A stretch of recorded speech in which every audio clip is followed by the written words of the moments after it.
ஹல்லேலூயா. நன்றி அப்பா, நன்றி தகப்பனே. ஆண்டவரே உடைய பிரசன்னத்துக்காக நன்றி. வேலையில் ஆண்டவரே அப்பா, அந்த வேத ஆராய்ச்சியில் ஆண்டவரே துவங்கும் போது ஆண்டவரே பரிசுத்த ஆவியானவரே அடிமை மறைத்து நீங்க இடைப்படுங்கப்பா. ஆண்டவரே அப்பா, ஒவ்வொரு கேட்கிற ஒவ்வொருவருக்கும் ஆண்டவரே வேதத்தின் மகத்துவங்களை நீங்க வெளிப்படுத்துங்க ஆண்டவரே அப்பா. அந்த ஆண்டவரே அப்போஸ்தல நடவடிக்கைகள்ல 17 18 அதிகாரங்களை ஆராய்ச்சி செய்வதற்கு இந்த நாளில் ஆண்டவரே எங்களுக்கு கொடுத்த அந்த வாய்ப்புக்காய் ஸ்தோத்திரம். ஆசீர்வதிங்க, பலப்படுத்துங்க. இயேசு கிறிஸ்து நாமத்தினால ஜெபிக்கிறோம் ஜீவனுள்ள எங்க நல்ல பிதாவே. ஆமேன், ஆமேன். இந்த வேத ஆராய்ச்சிக்கு வந்திருக்க உங்களை ஒவ்வொருவரையும் ஆண்டவராகிய இயேசு கிறிஸ்துவின் வல்லமையுள்ள நாமத்தினாலே வாழ்த்தி வர இருக்கிறோம். இந்த 2025 வருஷத்தின் முதல் வேத ஆராய்ச்சி எடுக்கும்படியாக அடிமைக்கு ஆண்டவர் கொடுத்த இந்த வாய்ப்புக்காக ஆண்டவரை துதிக்கிறேன், ஸ்தோத்தரிக்கிறேன். இப்போ நம்ம அப்போஸ்தலர் நடபடிகள் 17ஆம் அதிகாரம் 18ஆம் அதிகாரம் இதை பற்றி நாம் இன்றைய நாளில் காண இருக்கிறோம். இதை பற்றி ஒரு ஷார்ட்டாக ஒரு இன்ட்ரோடக்ஷன் கொடுத்துட்றேன். அப்போஸ்தலர் நடபடிகள் அப்படிங்கும்போது அப்போ அப்போஸ்தலர் நடபடிகள் அப்படிங்கும்போது அவர்களோட செயல்பாடுகள், அப்போஸ்தலர்களோட செயல்பாடுகள் என்னென்ன அப்படின்னு தான் இந்த அப்போஸ்தலர்களை நம்ம பார்ப்போம்.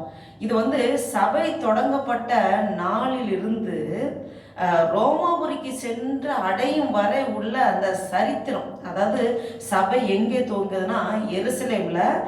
எப்போதுனாக்கா இந்த பெந்தகோஸ்தே பண்டிகை அந்த நாளில், அதாவது அப்போஸ்தலர் 2ஆம் அதிகாரத்திலிருந்து அப்போஸ்தலர் 28ஆம் அதிகாரம் ரோமாபுரிக்கு போய் சென்றது வரைக்கும் அந்த சரித்திரம் ஃபுல்லாவே சொல்லப்படுறது தான் இந்த அப்போஸ்தலர் நடவடிக்கைகள்ல.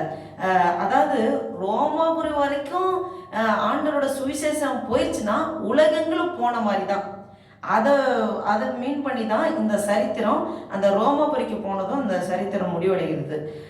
இப்போ நீங்கள் இதை எழுதினது யாருன்னு பார்த்தா லூக்கா, மருத்துவர் லூக்கா தான் எழுதியிருக்காரு. எழுதப்பட்ட காலம் கிபி 61 to 64 எழுதப்பட்டிருக்கு. இப்போ பவுல் பற்றி மெயினாக சொல்லணும்னா நம்ம இந்த அப்போஸ்தலர் நடவடிக்கைகளில் 3 மிஷனரி பிரயாணம் போயிருக்காரு பவுல். இது பவுலை பற்றி நம்ம சொல்லணும்னா அவர் தர்சீஸில் பிறந்தார். அந்த சீரியா தேசம் அது. அலெக்சாந்திரியா குடும்ப சொந்த ஊர். அவர் அந்த லைப்ரரிலாம் படித்து அவர் நல்ல ஒரு படித்த பண்டிதராக அவர் இருந்தார்.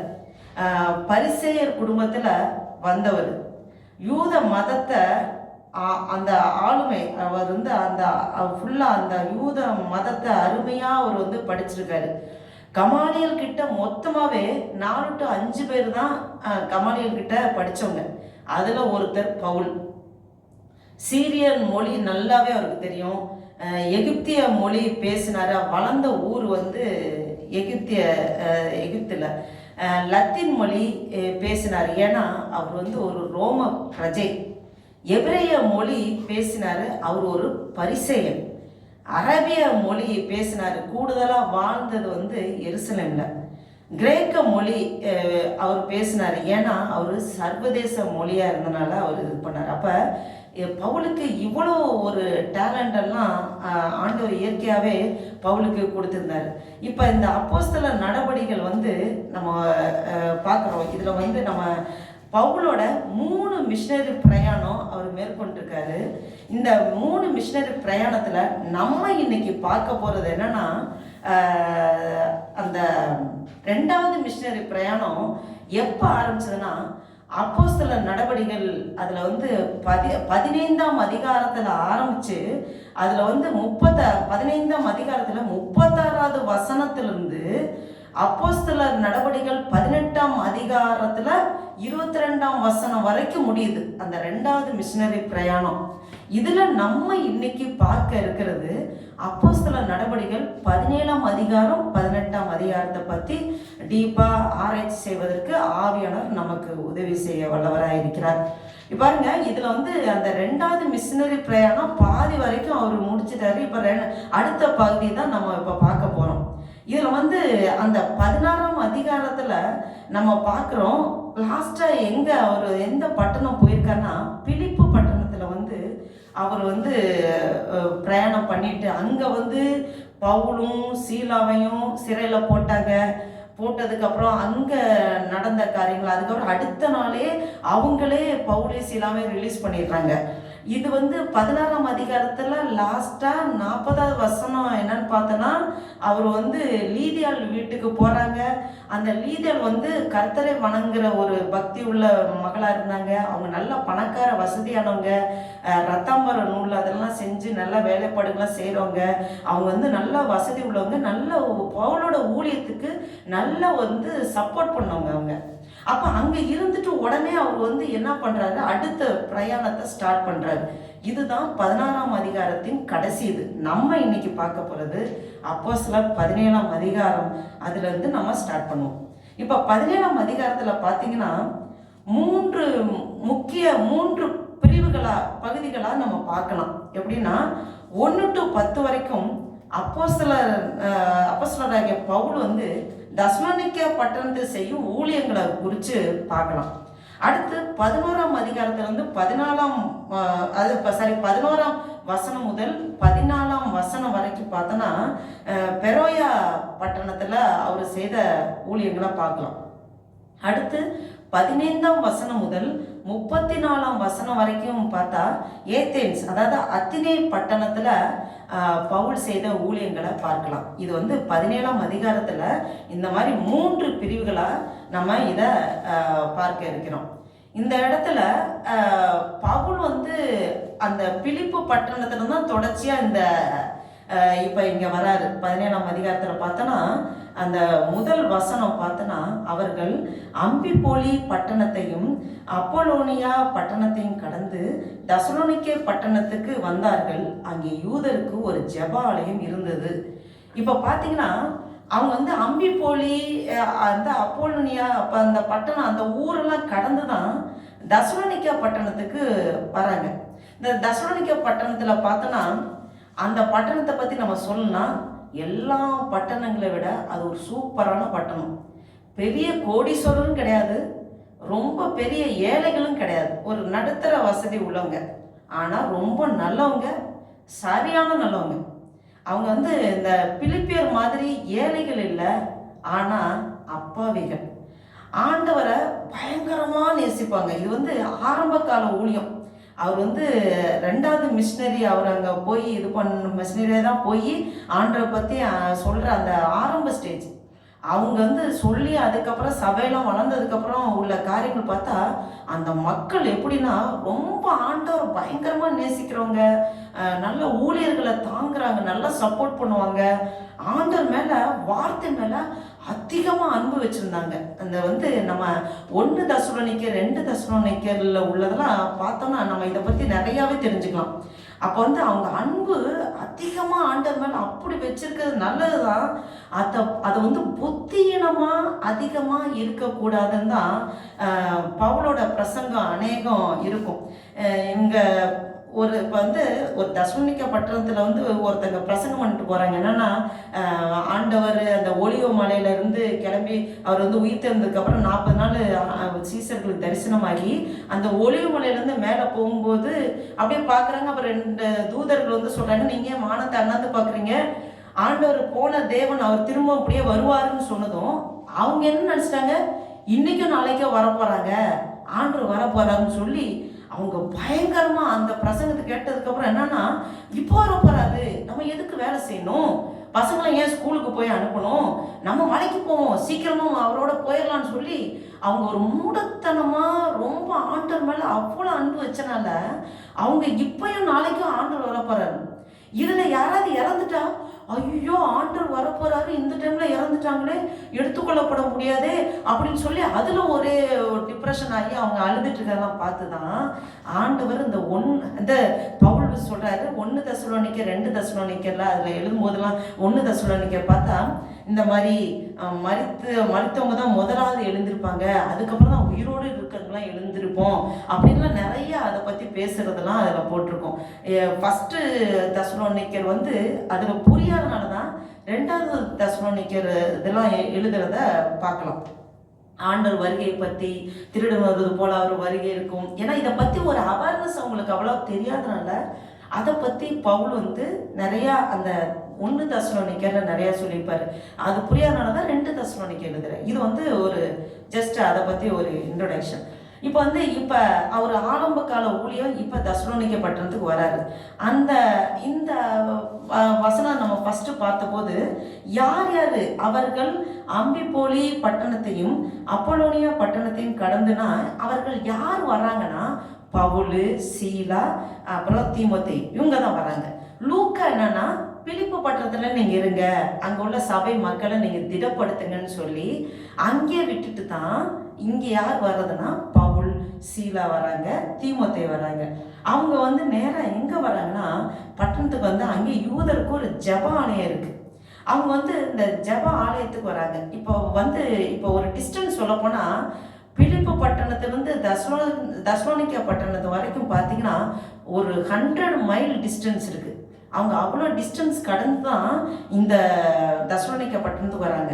இப்போ பாருங்க, அடுத்த வசனம் பார்த்தீங்கன்னா பவுல் தன் வழக்கத்தின்படியே அவர்களிடத்தில் போய் 3 ஓய்வு நாட்களில் வேத வாக்கியங்களின் நியாயங்களை எடுத்து அவர்களுடனே சம்பாஷித்து அப்படின்னு பார்க்குறோம். இப்போ 3 ஓய்வு நாள் அப்படின்னா 3 வீக்ஸ் அதை எடுத்துக்கலாம். இப்போ 3 ஓய்வு நாளில் அவர் பிரசங்கம் பண்ணுறாரு, அதாவது சொல்கிறார், சம்பாசிக்கிறார். முதல்ல யூதர்களிடம் சத்தியத்தை சொல்கிறாரு. இப்போ அவங்களோட உட்காந்து பேசி இது பண்ணும்போது யூதர்கள் எப்படின்னா இந்த பழைய ஏற்பாட்டு பற்றி தான் அவங்க ஃபாலோ பண்ணிட்டு இருக்காங்க. அப்போ கிறிஸ்து மேசியா அப்படின்னா அவங்களுக்கு நல்லா இன்ட்ரெஸ்டாக கேட்பாங்க, உட்காந்து கேட்பாங்க. ஆனால் அந்த கிறிஸ்து தான் இயேசு அப்படின்னு சொன்னால் அதை அக்செப்ட் பண்ண மாட்டாங்க. அதான் யூதர்களோட இது. அப்போ அவங்ககிட்ட முதல்ல சம்பாசிக்கிறாங்க. ஏன்னா இவர் ஒரு யூதனாக இருக்கனால, இவர் அந்த வழியில் வந்தனால நம்ம அறிஞ்சு கொண்டதான் இந்த யூதர் ஜனங்க அறிஞ்சுக்கணுமே. நம்மளும் ஒரு காலத்தில் இப்படி தானே வைராக்கியமாக இருந்தோம் யூத மார்க்கத்தில். அப்போ இவங்க கண்கள் திறக்கப்படணும்னு சொல்லி அவர் எப்பவுமே பவுல் முதல்ல போகிறது என்னன்னா ஒரு பட்டணத்துக்கு போகிறான்னா அந்த யூத ஜெப ஆலயம், அங்கே தான் போய் யூத ஜனங்களுக்கு முதல்ல சொல்லுவார். அப்போ அவர் போய் வழக்கத்தின்படியே ரொட்டீனாகவே அவர் அதுதான் அப்படி ஃபாலோ பண்ணுவார். அப்போ போகும்போது முதல்ல அவங்க சத்தியத்தை யூதர்களுக்கு சொல்லுவார், அதுக்கப்புறம் தான் புரஜாதிகிட்ட சொல்லுவார். இப்போ இந்த யூத ஜனங்களுக்கு பிரசங்கிக்கணும்னா அது ஒரு பெரிய ஒரு சேலஞ்சபிள் தான். என்னன்னா கிறிஸ்துவை அறிவிக்கணும், வேத வாக்கியங்களின்படி வந்தார் என்பதை அவர்களுக்கு கொடுக்கப்பட்ட வேத புஸ்தகங்களில் உள்ளதை எடுத்து காண்பித்து அவங்களுக்கு அவங்களுக்கு சொல்லணும். சும்மா சொன்னாலும் அவங்க ஏற்றுக்க மாட்டாங்க. அப்படியே வசனத்தை மேற்கோள் காமிச்சு சொன்னால் கூட அவங்க அந்த ஏற்றுக்கிற தன்மையிலேயே அவங்க இருக்க மாட்டாங்க. அந்தளவுக்கு ஸ்ட்ராங்காக அவங்களோட மத நம்பிக்கையில் ரொம்ப ஸ்ட்ராங்காக இருக்கக்கூடியவங்க தான் அந்த யூத ஜனங்க. அப்போ அவர் ஜெபாலயங்களை கிறிஸ்துவை பின்பற்ற வேண்டும்னு நியாயங்களை எடுத்து சம்பாசித்தார் அப்படிங்கிறத நம்ம பார்க்குறோம். கிறிஸ்து பாடுபடவும் மருத்துவ பாருங்க, அடுத்த 3ஆவது வசனம் பார்த்தீங்கன்னா கிறிஸ்து பாடுபடவும் மரித்தோரிலிருந்து எழுந்திருக்கும் வேண்டியதென்று நான் உங்களுக்கு அறிவிக்கிற இந்த இயேசுவே கிறிஸ்து என்று காண்பித்து திருஷ்டாந்தப்படுத்தினான் அப்படின்னு சொல்லப்பட்டிருக்கு. பாருங்க, இது கிறிஸ்துவ பாடுபடணும், மரித்தோரிலிருந்து எழும்பணும், இதை விவரித்து அதை ஃபோக்கஸ் பண்ணி ஒன்லி ஒன் பவுல் சொல்றது கிரைஸ்ட், அதுதான் ஃபோக்கஸ், அதை தான் வெளிப்படுத்தணும். அப்ப கிறிஸ்துவை அறிவிக்கணும், அதை வேத வாக்கியங்களின்படி அறிவிக்கணும். வேத வாக்கியங்களின் அதாவது கிறிஸ்து ஏற்கனவே சொல்லப்பட்டிருக்குது வேத வாக்கியங்கள்ல. அப்ப அவர் நமக்காக இந்த பூமிக்கு வந்தார், தன் ஜீவனை தந்தார் என்பதை குறித்து பேசணும். ஆனா உடனே பேச முடியாதனால என்னன்னா வேத வாக்கியங்கள் அடிப்படை அவன் பேசுறான். அப்ப கிறிஸ்து பாடுபடணும், மருத்துவந்து எழுந்திருக்க வேண்டியது என்று நான் உங்களுக்கு அறிவிக்கிற இந்த இயேசுவே கிறிஸ்து என்றும் அவர்களுக்கு தெரியும். கிறிஸ்து யார் என்று தெரியும், மேசியா. அவர்கள் வேதத்திலே சொல்லப்பட்டிருக்கிற ராஜா, அவர்கள் எதிர்பார்த்து கொண்டிருக்கிற ராஜா அவர் தான். அவர்களின் வேதத்திலே தங்களை ரட்சிக்கும்படியாக காக்கும்படியாக அவர்கள் ராஜாவாக பரலோகத்தின் தேவன் தோன்றுவார்ங்கிறதெல்லாம் இந்த யூத ஜனங்கள் நல்லா தெரியணும். மனுஷனாக காணப்படுவார். அவர் எந்த கோத்திரத்தில் வருவார், அவர் எந்த குடும்பத்தில், தாவீதின் குடும்பத்தில் வெளிப்படுவார், பெத்லகேம் என்கிற ஊரில் பிறப்பார், கன்னி வயிற்றிலே அவர் தோன்றுவார் என்று எல்லாம் அவர்கள் வேதத்தில் எழுதப்பட்டிருக்கு என்று அவன் எல்லாத்தையும் அதெல்லாம் எடுத்து கோடிட்டு அவன் காமிக்கிறான், நிரூபிக்கிறான், திஷ்டாந்தப்படுத்துறான். பாருங்க, பேஸ்லைன் கிறிஸ்துல ஆரம்பிச்சு நான் பிரசங்கிக்கிற கிறிஸ்துவே இயேசு என்று பவுல் முடிகிறார். அப்ப கிறிஸ்து பாடுபடணும் இந்த வார்த்தை புதிதல்ல. பவுலின் பிரசங்கத்தை ஆராய்ந்து பார்த்து ஏற்றுக்கொள்கிற கொஞ்சம் குரூப்பு, விசுவாசிக்கிற குரூப்பு கொஞ்சம் இருக்கு. ரெண்டு தரத்தார் நம்ம பார்த்தீங்கன்னா, விசுவாசிக்கிறவங்க விசுவாசியாதவங்க, மாமிச பிரகாரம் இருக்காங்க, ஆவிய பிரகாரம் இருக்கிறவங்க. அப்ப ரெண்டு குரூப் எல்லாத்துலயும் இருக்கும். இப்ப நம்ம சபையில எடுத்துக்கிட்டீங்கன்னா ஆவிக்குரிய குரூப் இருக்கும், ஆவியிலேயே இல்லாத ஒரு மாமிச பிரகாரம் நடக்கிற குரூப் இருக்கும். எல்லாத்துலயும் அந்த பிரச்சனை இருக்கதான் செய்யுது. அப்ப இப்ப இவர் பிரசங்கம் பண்ணும்போது அந்த வேதத்தை ஆராய்ந்து பாக்குறவங்க, தேவன் மேல உண்மையா அன்பு வச்சிருக்காங்க, அதை ஆராய்ந்து பார்த்து, ஓ நம்ம இவ்வளவு நாள் கண்கள் மறைக்கப்பட்டிருக்கே, அப்ப இந்த கிறிஸ்து தான் இயேசுவா. ஏன்னா இயேசுவை பற்றி என்ன நினச்சிட்டு இருக்காங்கன்னா, இந்த யூத ஜனங்களுக்கு எப்படி ஒரு ராங்கா அவங்களுக்கு மைண்டு போயிருக்குன்னா, இந்த கிறிஸ்து இந்த இயேசு மோசமானவர், அவர் மக்கள் மத்தியில் தவறுதலான போதனை கொடுத்தாரு. அப்போ ஆண்டவர் தேவன் ஒருவரே, அவர் ஒருவருக்கு தான் நம்ம ஆராதனை செலுத்தணும் அப்படிங்கிற போது அது நான் தான், அப்போ தேவகுமாரன் அவங்க ஏற்றுக்கொள்ளலை. அப்போ ஒரு நம்பிக்கை தான் இருந்துச்சு, அது ஸ்ப்ரெட் ஆகிட்டு இருந்தது யூதர்கள் மத்தியில். அதனால தான் சிலுவையில் அரைஞ்சாங்க அப்படின்னு ஒரு மோசமான தாட்டோட தான் இயேசுப்பை பற்றி நினச்சிருந்தாங்க.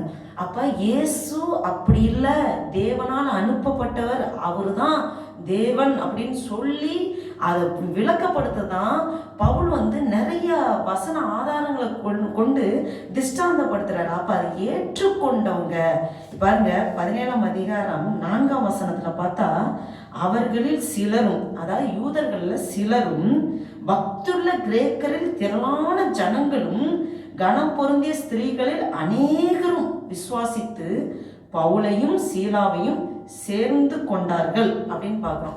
அப்போ யூதர்களை சிலர் தான் சேர்ந்துக்கிட்டாங்க. அப்போ கிரேக்கர்ல நிறைய பேர், நல்ல ஒரு ஸ்திரீகளை பார்த்தா கனம் பொருந்திய ஸ்திரீகள், பணக்காரங்க, நல்லா வசதி படைச்சவங்க, அவங்கெல்லாம் நிறைய பேர் அவங்க ஏற்றுக்கொள்றாங்க. அப்போ பவுல் சீலாவோட பிரசங்கத்தை பார்த்துட்டு சேர்ந்துக்கிறாங்க.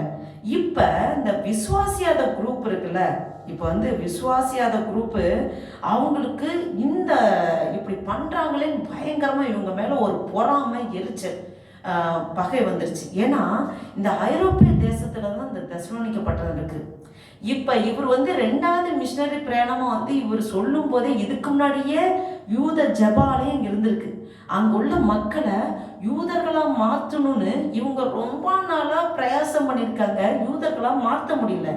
ஆனால் இவங்க இப்போ பவுல் ஆண்டரை பற்றி சொல்லி இப்படி சொல்லும்போது அவங்க உடனே ஏற்றுக்கொண்டு விசுவாசிகள் ஆகும்போது இதை பார்த்து இந்த விசுவாசாத யூதர்களுக்கு அவங்க மேலே ஒரு எரிச்சல், பொறாமை என்ன பண்ணுறாங்கன்னு பார்த்தீங்கன்னா, இந்த விசுவாசாத யூதர்கள் வைராக்கியம் கொண்டு வீணராகிய சில பொல்லாதவர்களை சேர்த்துக்கணும் ஒரு குரூப்பை மேக் பண்ணுறாங்க.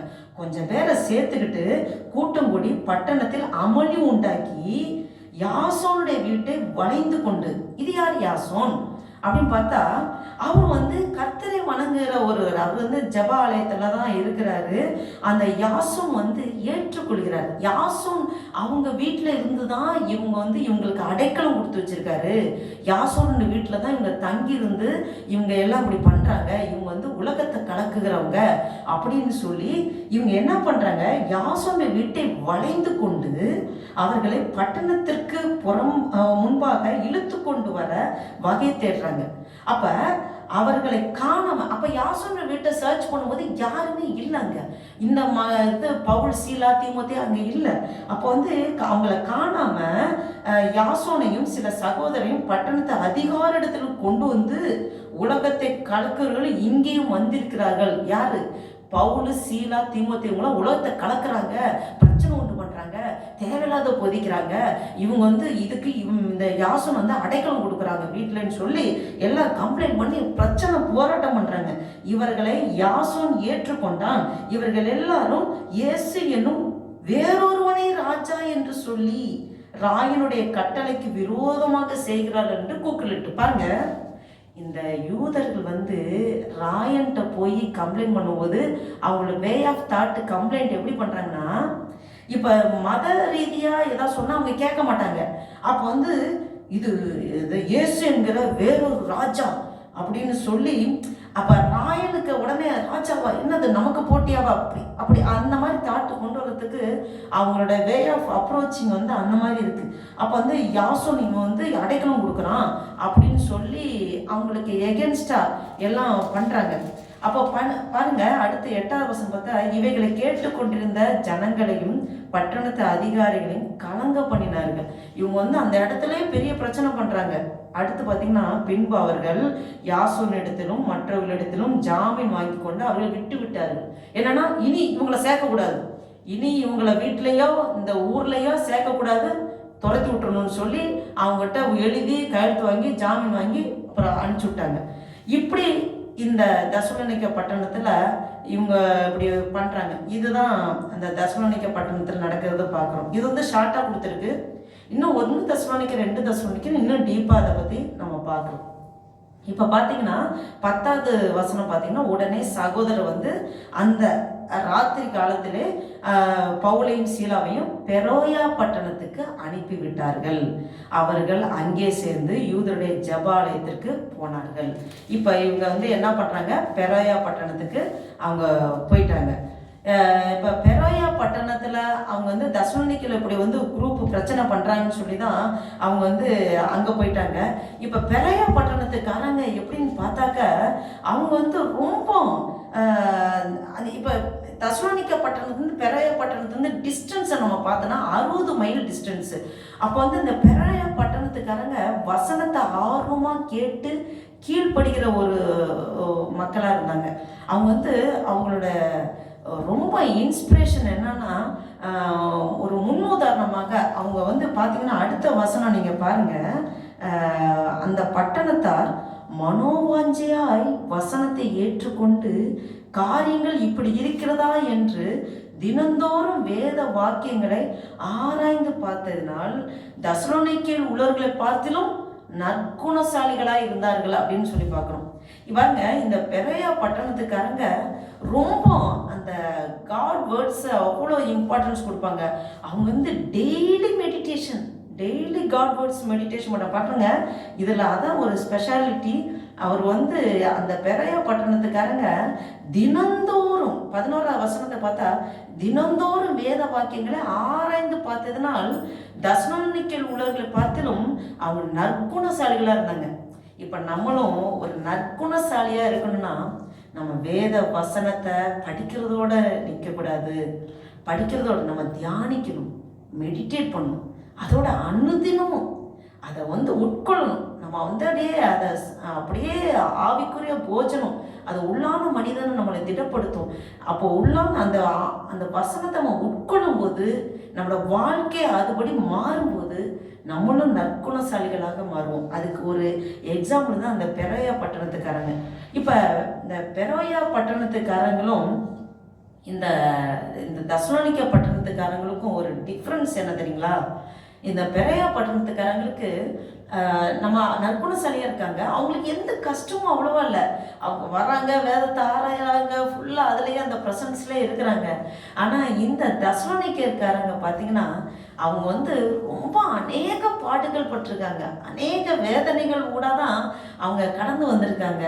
அப்போ அவங்க இந்த மாதிரி இப்போ வசனம் அவர் வந்து இந்த 1 தெசலோனிக்கே 2 தெசலோனிக்கே லெட்டர் எழுதுறாரு.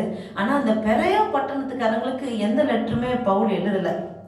அப்போ வந்து யார் ஸ்பெஷாலிட்டினா தெசலோனிக்கே பட்டணத்தில் உள்ளவங்க தான். இந்த பெரோயா பட்டணத்தில் உள்ளவங்களையும் தெசலோனிக்கே பட்டணத்தில் உள்ளவங்களையும் பார்க்கும்போது தெசலோனிக்கே பட்டணத்தில் உள்ளவங்க ரொம்ப ஸ்பெஷாலிட்டி. அவங்களுக்கு தான் பவுல் 1 தெசலோனிக்கே 2 தெசலோனிக்கே லெட்டர் எழுதியிருக்காரு. பெரோயா பட்டணத்துக்காரங்களை எழுதலை. ஏன்னா தெசலோனிக்கே பட்டணத்தில் உள்ளவங்க அநேக பாடுகள் உபத்திரங்கள் மத்தியில தான் ஆண்டவரை அறிஞ்சு கொண்டு அவங்க அதன்படி வர்றாங்க. அப்போ நம்ம இப்போ நம்மளே எடுத்துக்கிட்டோன்னு வச்சுக்கோங்களேன். இப்போ ஆலயத்துக்கு ரொட்டீனாக வரோம், வசனங்களை கேட்குறோம், நம்ம ஊழியர் செய்கிறோம், போகிறோம், வீட்டுக்கு போகிறோம், வரோம். நம்ம அன்றாட அந்த ரொட்டீன் ஒர்க்காக இருக்கிறது எப்படின்னா பெரோயா பட்டணத்தில் உள்ளவங்கள மாதிரி. இதே தெசலோனிக்கே பட்டணத்தில் உள்ளவங்க எப்படின்னா அநேக பாடுகள், நிந்தைகள், நெருக்கங்கள், என்ன அந்த பாடுகளுடைய ஆண்டவருக்காக நிற்கணும், ஓடணும்னு சொல்லி அப்படி இது பண்ணும்போது அப்படி உள்ளவங்க தெசலோனிக்கே பட்டணத்தில் உள்ளவங்க மாதிரி. இதில் ரொம்ப ஆசீர்வாதம் என்னன்னா அநேக பாடுகள் மத்தியிலையும் ஆண்டவரை இறுக பிடிச்சி ஓடுறாங்க பார்த்தீங்களா.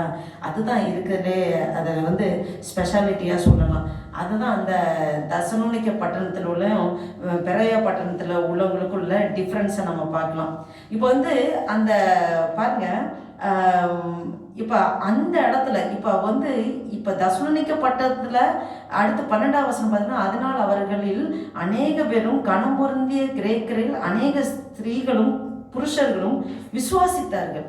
அவங்க இந்த பெரோயா பட்டணத்தில் உள்ளவங்க அப்படியே ஃபுல்லாக ஆண்டவரை அப்போ அந்த வசனத்தை கேட்டு அப்படியே ஏற்றுக்கொள்கிறாங்க. நிறைய பேர் விசுவாசிகள் வராங்க. அநேக பேரும் அவர்கள் அநேக பேரும் கனம் பொருந்திய கிரேக்கரில் அநேக ஸ்திரீகளும் புருஷர்களும் விசுவாசிக்கிறாங்க. பெரோயாவிலும் தேவ வசனம் பவுலினால் அறிவிக்கப்படுகிறது என்று தெசலோனிக்கரான யூதர்கள் அறிந்தபோது அங்கேயும் ஜனங்களை கிளப்பி விட்டார்கள். பாருங்க, துன்பம் எங்கேயுமே நிற்கல, எங்கே போனாலும் பிரச்சனை தான். அப்போ அவங்க போகிறாங்க. அங்கே போய் பெரோயா பட்டணத்தில் போய் ஆண்டவரை பற்றி அநேக சொல்லிட்டு இருக்காங்க. பார்த்தா அந்த இடத்துலையும் இந்த குரூப் வந்துட்டாங்க. பிரச்சனை பண்ணுறதுக்கு, அவங்களுக்கு இடையூறு கொடுக்கறதுக்கு இது பண்ணுறாங்க. அப்போ அந்த மாதிரி ஒரு குரூப்பு எப்போவுமே பிரச்சனை பண்ணுறதுக்காக பண்ணிகிட்டே தான் இருப்பாங்க. ஆனால் நம்ம அதை பார்த்து நம்ம ஒருபோதும் நம்ம விழுந்து போயிடக்கூடாது, நம்ம சோர்ந்து போயிடக்கூடாது. அப்போ பவுல் அதை பற்றி ஒன்றுமே இது பண்ணல. அடுத்து உடனே என்ன பண்ணுறாங்க, அடுத்து 14ஆம் அதிகாரம் பார்த்தா உடனே சகோதரர் பவுலை சமுத்திரம் வழியாக போக அனுப்பிவிட்டார்கள். சீலாவும் தீமோத்தேயும் அங்கேயே தங்கியிருக்காங்க. எங்கன்னா பெரோயா பட்டணத்திலே அவங்க தங்கியிருக்காங்க. அவங்க பவுலை மட்டும் அந்த ஒரு சமுத்திரம் வழியாக அனுப்பி வைக்கிறாங்க. என்னன்னாக்கா சமுத்திரம் வழியாக அனுப்பி விட்டாங்க. இவ 15ஆம் அதிகாரத்தை பார்த்தா பவுலை வழி நடத்தினவர்கள் அவனை அத்தனை பட்டணம் வரைக்கும் அழைத்து கொண்டு போய் அங்கே சீலாவும் தீமோத்தேயும் அதிசீக்கிரமாய் தன்னிடத்திற்கு வரும்படி அவர்களுக்கு சொல்ல கட்டளை பெற்றுக்கொண்டு புறப்பட்டு போனார்கள். பாருங்க, இது பவுல் உடனே அடுத்து இங்கே பிரச்சனை ஆகுது. ஆனால் ஒரு குரூப் மக்கள் எழுப்பிட்டாங்க. பெரோயா பட்டணத்தில் நிறைய விசுவாசிகள் ஆண்ட ஒரு குரூப்பை மேக் பண்ணிட்டு தான் அதுக்கப்புறம் கிளம்புறாரு. பார்த்தீங்கன்னா அந்த அத்தனை பட்டணத்தை கடல் வழியாக கொண்டு போய் விடுற வரைக்குமே ஆட்கள் கூட வருது. விட்டுட்டு போகும்போது அப்போ அவர் சொல்கிறாரு, இப்போ தனியாக போகிறாரு. அத்தனை பட்டணத்துக்கு அவர் தனியாக போகிறாரு. போகும்போது அவர் சொல்கிறாரு, பவுலை சீலாவையும் சீக்கிரமாக என் இடத்துக்கு அனுப்பிச்சுங்க அப்படின்னு சொல்லி அவர் சொல்கிறதா பார்க்குறோம். அப்போ அவர் இப்போ தனியாக போகிறாரு. அத்தனை பட்டணம் ஏத்தேன்ஸ் சொல்லுவோம். இந்த ஏத்தேன்ஸ் பட்டணம் சொல்ல போனாக்க பயங்கர ஞானிகள், அவங்க பயங்கரமான தத்துவ ஞானிகள். அவங்க சொல்லப்போனாக்க பாருங்க, அவங்க தத்துவ ஞானிகள். அவங்க அரிஸ்டாட்டில், சாக்ரட்டிஸ், பிளேட்டோ இங்கெல்லாம் இருந்த அந்த தத்துவ ஞானிகள். அவங்க சிந்தனைகள் ரொம்ப ஆச்சரியப்படத்தக்கதாக இருக்கும். அநேக கிரேக்க தத்துவ ஞானிகள் இருந்த இடம் தான் அந்த ஏத்தென்ஸ். அப்போ இவங்க சிறந்து விளங்குறாங்க. அவங்க ஒருத்தர் காட்டில் ஒருத்தர் மேன்மையாக தான் நினைப்பாங்க. அவங்க கட்டடக்கலை, இந்த கலை நுணுக்கங்களை சிறந்து விளங்குறாங்க. இலக்கியம், லிட்ரேச்சர், அவங்க அந்த தத்துவம் வாழ்க்கை நெறிகளில் பல தத்துவங்களை சொல்வது, இதெல்லாம் அவங்களுக்கு அதுதான் அவங்களுடைய சிந்தனைகளாக இருக்கும். அப்போ அந்த காலத்தில் எப்படின்னா ஒரு பெரிய யூனிவர்சிட்டி அங்கே இருந்துச்சு. அப்போ வந்து அந்த பல்கலைக்கழகத்தில் பெரிய பெரிய ஞானிகள் இருந்து பெரிய பெரிய ஆராய்ச்சிலாம் செய்துட்டு இருந்தாங்க. அந்த மாதிரி தான் அந்த ஏத்தென்ஸ் பட்டணம் வந்து பயங்கர ஃபேமஸ். அந்த ஏத்தென்ஸ் பட்டணத்தில் ஏறக்குறைய 500 விஞ்ஞானிகள் இப்பயும் அதோட ஃபாலோவர்ஸ் இன்னும் இருக்காங்க. அப்படி டெவலப் ஆகி இன்னும் விஞ்ஞானிகள் டெவலப் ஆகிட்டே இருக்காங்க அங்கேருந்து. அப்படி இப்போ இந்த புதிய ஏற்பாடு கிரேக்க மொழியில தான் புதிய ஏற்பாடே நமக்கு பைபிள் எழுதப்பட்டது. அப்போ வந்து அந்த கிரேக்கர்கள் அந்த கிரேக்க மொழியை வந்து உலக மொழியாகவே ஆக்குனது தான் அந்த அலெக்சாண்டர், மகா அலெக்சாண்டர் இருந்த டைமில். இந்த பிளாட்டோ அவர்லாம் அரிஸ்டாட்டிலோடைய ஸ்டூடெண்ட்டு. அவர் வந்து இந்த மகா அலெக்சாண்டருக்கு மெயினான ஒரு தத்துவ ஞானியாக செயல்பட்டுறது தான் பிளாட்டோ. அப்படிலாம் நம்ம பார்க்குறோம். இப்போ வந்து பார்த்தாக்க இந்த பட்டணத்தில் சிறப்பு மிகுந்ததான் இந்த ஏத்தென்ஸ் மிகவும் சிறப்பு நிறைந்ததாக இருக்குது. அவங்க வந்து புதிய புதிய கருத்துக்கள் கிடைக்கும். அங்கே நிறைய பேர் வரணும்னு ஆசைப்படுவாங்க. நிறைய அந்த தத்துவ ஞானிகள் என்னென்ன சொல்கிறாங்க அப்படி பார்க்கலான்னு சொல்லி நிறைய பேர் அந்த பட்டணத்துக்கு வர்றதுக்கு ரொம்ப மனவாஞ்சியாக இருப்பாங்க. அந்த பவுலோட காலத்தில் தான் ஃபஸ்ட்டு ஒலிம்பிக் விளையாட்டு அங்கே நடந்துச்சு. ஒலிம்பிக்கில் வந்து ரொம்ப அந்த ஓட்டப்பந்தயம் குத்துச்சண்டைக்கு வந்து ஃபேமஸ் அது. அந்த 2000 வருடத்துக்கு முன்னாடியே அப்போவே இந்த நாடுகளை ஒருங்கிணைத்து இந்த ஒலிம்பிக் நடத்தணும்னு சொல்லி இந்த நடந்தது தான் இந்த ஏத்தென்ஸ் பட்டணத்தில். அது வந்து நல்ல ஒரு ஃபேமஸானது. பார்த்தீங்கன்னா இந்த பயங்கர ஞான உள்ளவர்களாக இருக்காங்க. அவங்க வந்து என்னன்னா உடலை எப்படி நான் ஹெல்த்தியாக காத்துக்கணும், உடலை எப்படி கட்டுக்கோப்பாக வச்சுக்கணும் அப்படின்னு சொல்லி அவங்க நிறைய அந்த எக்ஸசைஸ்லாம் பயங்கர இது பண்ணுவாங்க. அது நிமித்தமாக தான் இந்த விளையாட்டு இது வந்தது. அவங்களுக்கு விளையாட்டு இன்ட்ரெஸ்ட் வந்து இந்த ஒலிம்பிக் அப்படிலாம் கொண்டு வந்து இது பண்ணாங்க. பாருங்க, இந்த 17ஆம் அதிகாரத்தில் நம்ம 16வது வசனம் 16 அதை பார்த்தோன்னா, இந்த அத்தனை பட்டணத்தில் பவுல் அவர்களுக்காக காத்து கொண்டிருக்கையில் அந்த பட்டணம் விக்கிரகங்களால் நிறைந்திருக்கிறதை கண்டு தன் நாவில் மிகுந்த வைராக்கியம் அடைந்து அப்படின்னு சொல்லி போடப்பட்டிருக்கு. பாருங்க, அந்த அத்தனை பட்டணத்தை வந்ததும் அவர் எல்லாம் சுற்றி பார்க்குறாரு. அங்கே நிறைய கோவில்கள் இருக்கு, நிறைய சிற்ப வழிபாடுகள் இருக்கு, எங்கே பார்த்தாலும் விக்கிரகங்கள் நிறைஞ்சிருக்கு. அப்போ அங்கே வந்து அவன் வந்து எல்லாம் அந்த கிரேக்க மக்களுடைய அவங்கள மென்டாலிட்டி எப்படி, அவங்க வழக்கங்கள் எப்படி, அந்த ஊரையே எல்லாமே நோட்டீஸ் பண்ணுறாரு இவர் பவுல். போய் எல்லா ஒவ்வொருத்தவங்க மக்களுடைய வழக்கங்கள் எப்படி, அவங்களோட சிந்தனைகள் எப்படி. ஏன்னா அவங்களாம் பயங்கர அறிவாளிகள், சும்மாலாம் போய் பேசிட முடியாது. அப்போ வந்து ஏதாவது புது கருத்துக்களை நம்ம எதிர்காலத்தில் நடக்கக்கூடிய கருத்துக்களை சொன்னால் அவங்க கேட்டுக்குவாங்க. சும்மா அவங்க வந்து சும்மா நார்மலாலாம் பேசினாலும் அவங்க கேட்டுக்க மாட்டாங்க. ஏன்னா ஒவ்வொருத்தரும் தனக்கு சளைச்சவங்க இல்லைங்கன்னு தான் அப்படி நினைக்கிற ஒரு குரூப் மக்கள். அப்போ வந்து அந்த கிரேக்கர்கள் வந்து அவங்களுக்கு தனித்தனி கடவுள் வச்சு பயங்கரமாக வச்சுருந்தாங்க. இன்னும் நியூரோ மன்னன் காலத்தில் பார்த்தா 3000 கடவுளை உண்டாக்கி வணங்கி கொண்டு வந்தாங்க. அப்படிலாம் இருந்தது தான். இந்த மார்ஸ் மேடை இருக்கு இல்லையா, மார்ஸ் மேடைக்கு முன்னாடியே அவங்க வந்து விக்கிரகங்கள், அதை சுற்றி விக்கிரகங்கள் இருக்குது. மார்ஸ் மேடையில் பார்த்தீங்கன்னா சுற்றி விக்கிரகங்கள் அப்படிலாம் வச்சுருந்தாங்க. இந்த அப்போஸ்தலர் பவுல் இதை பார்த்து தான் ஆவியில் வைராக்கியம் கொள்றாரு. பாருங்க, இந்த அத்தனை பட்டணத்தில் பவுல் அவர்களுக்காக காத்து கொண்டிருக்கிறாரு. யாரு? தீமோத்தேயு, சீலாலாம் வரணும். இப்போ வந்து இவர் மட்டும்தான் தனியாக இருக்காருங்க. அப்படி இருக்கும்போது அந்த பட்டணம் விக்கிரகங்களாம் நிறைந்திருக்கிறதை கண்டு தன் நாவில் வைராக்கியம் அடைந்து. இப்போ பாருங்க, நம்மளே எடுத்துங்க, ஒரு காலத்தில் விக்கிரகத்தை வழிபட்டு கொண்டிருந்தோம்.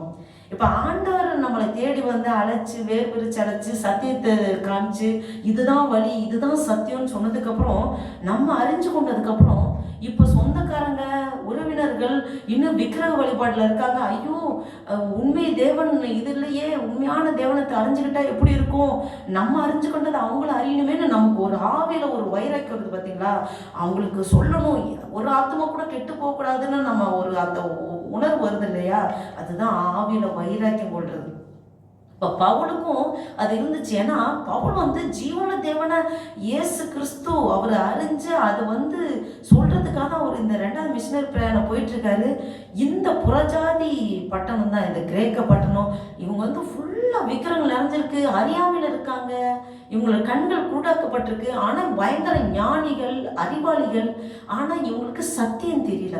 அப்போ இதை பார்க்கும்போதே ஆவியில் அவருக்கு வைராக்கியம் கொண்டு அவர் என்ன பண்ணுறாரு, ஜப ஆலயத்தில் யூதரோடும் பக்தி உள்ளவர்களோடும் சந்தை வெளியில் எதிர்பட்டவர்களோடும் தினந்தோறும் சம்பாஷணை பண்ணுறாரு.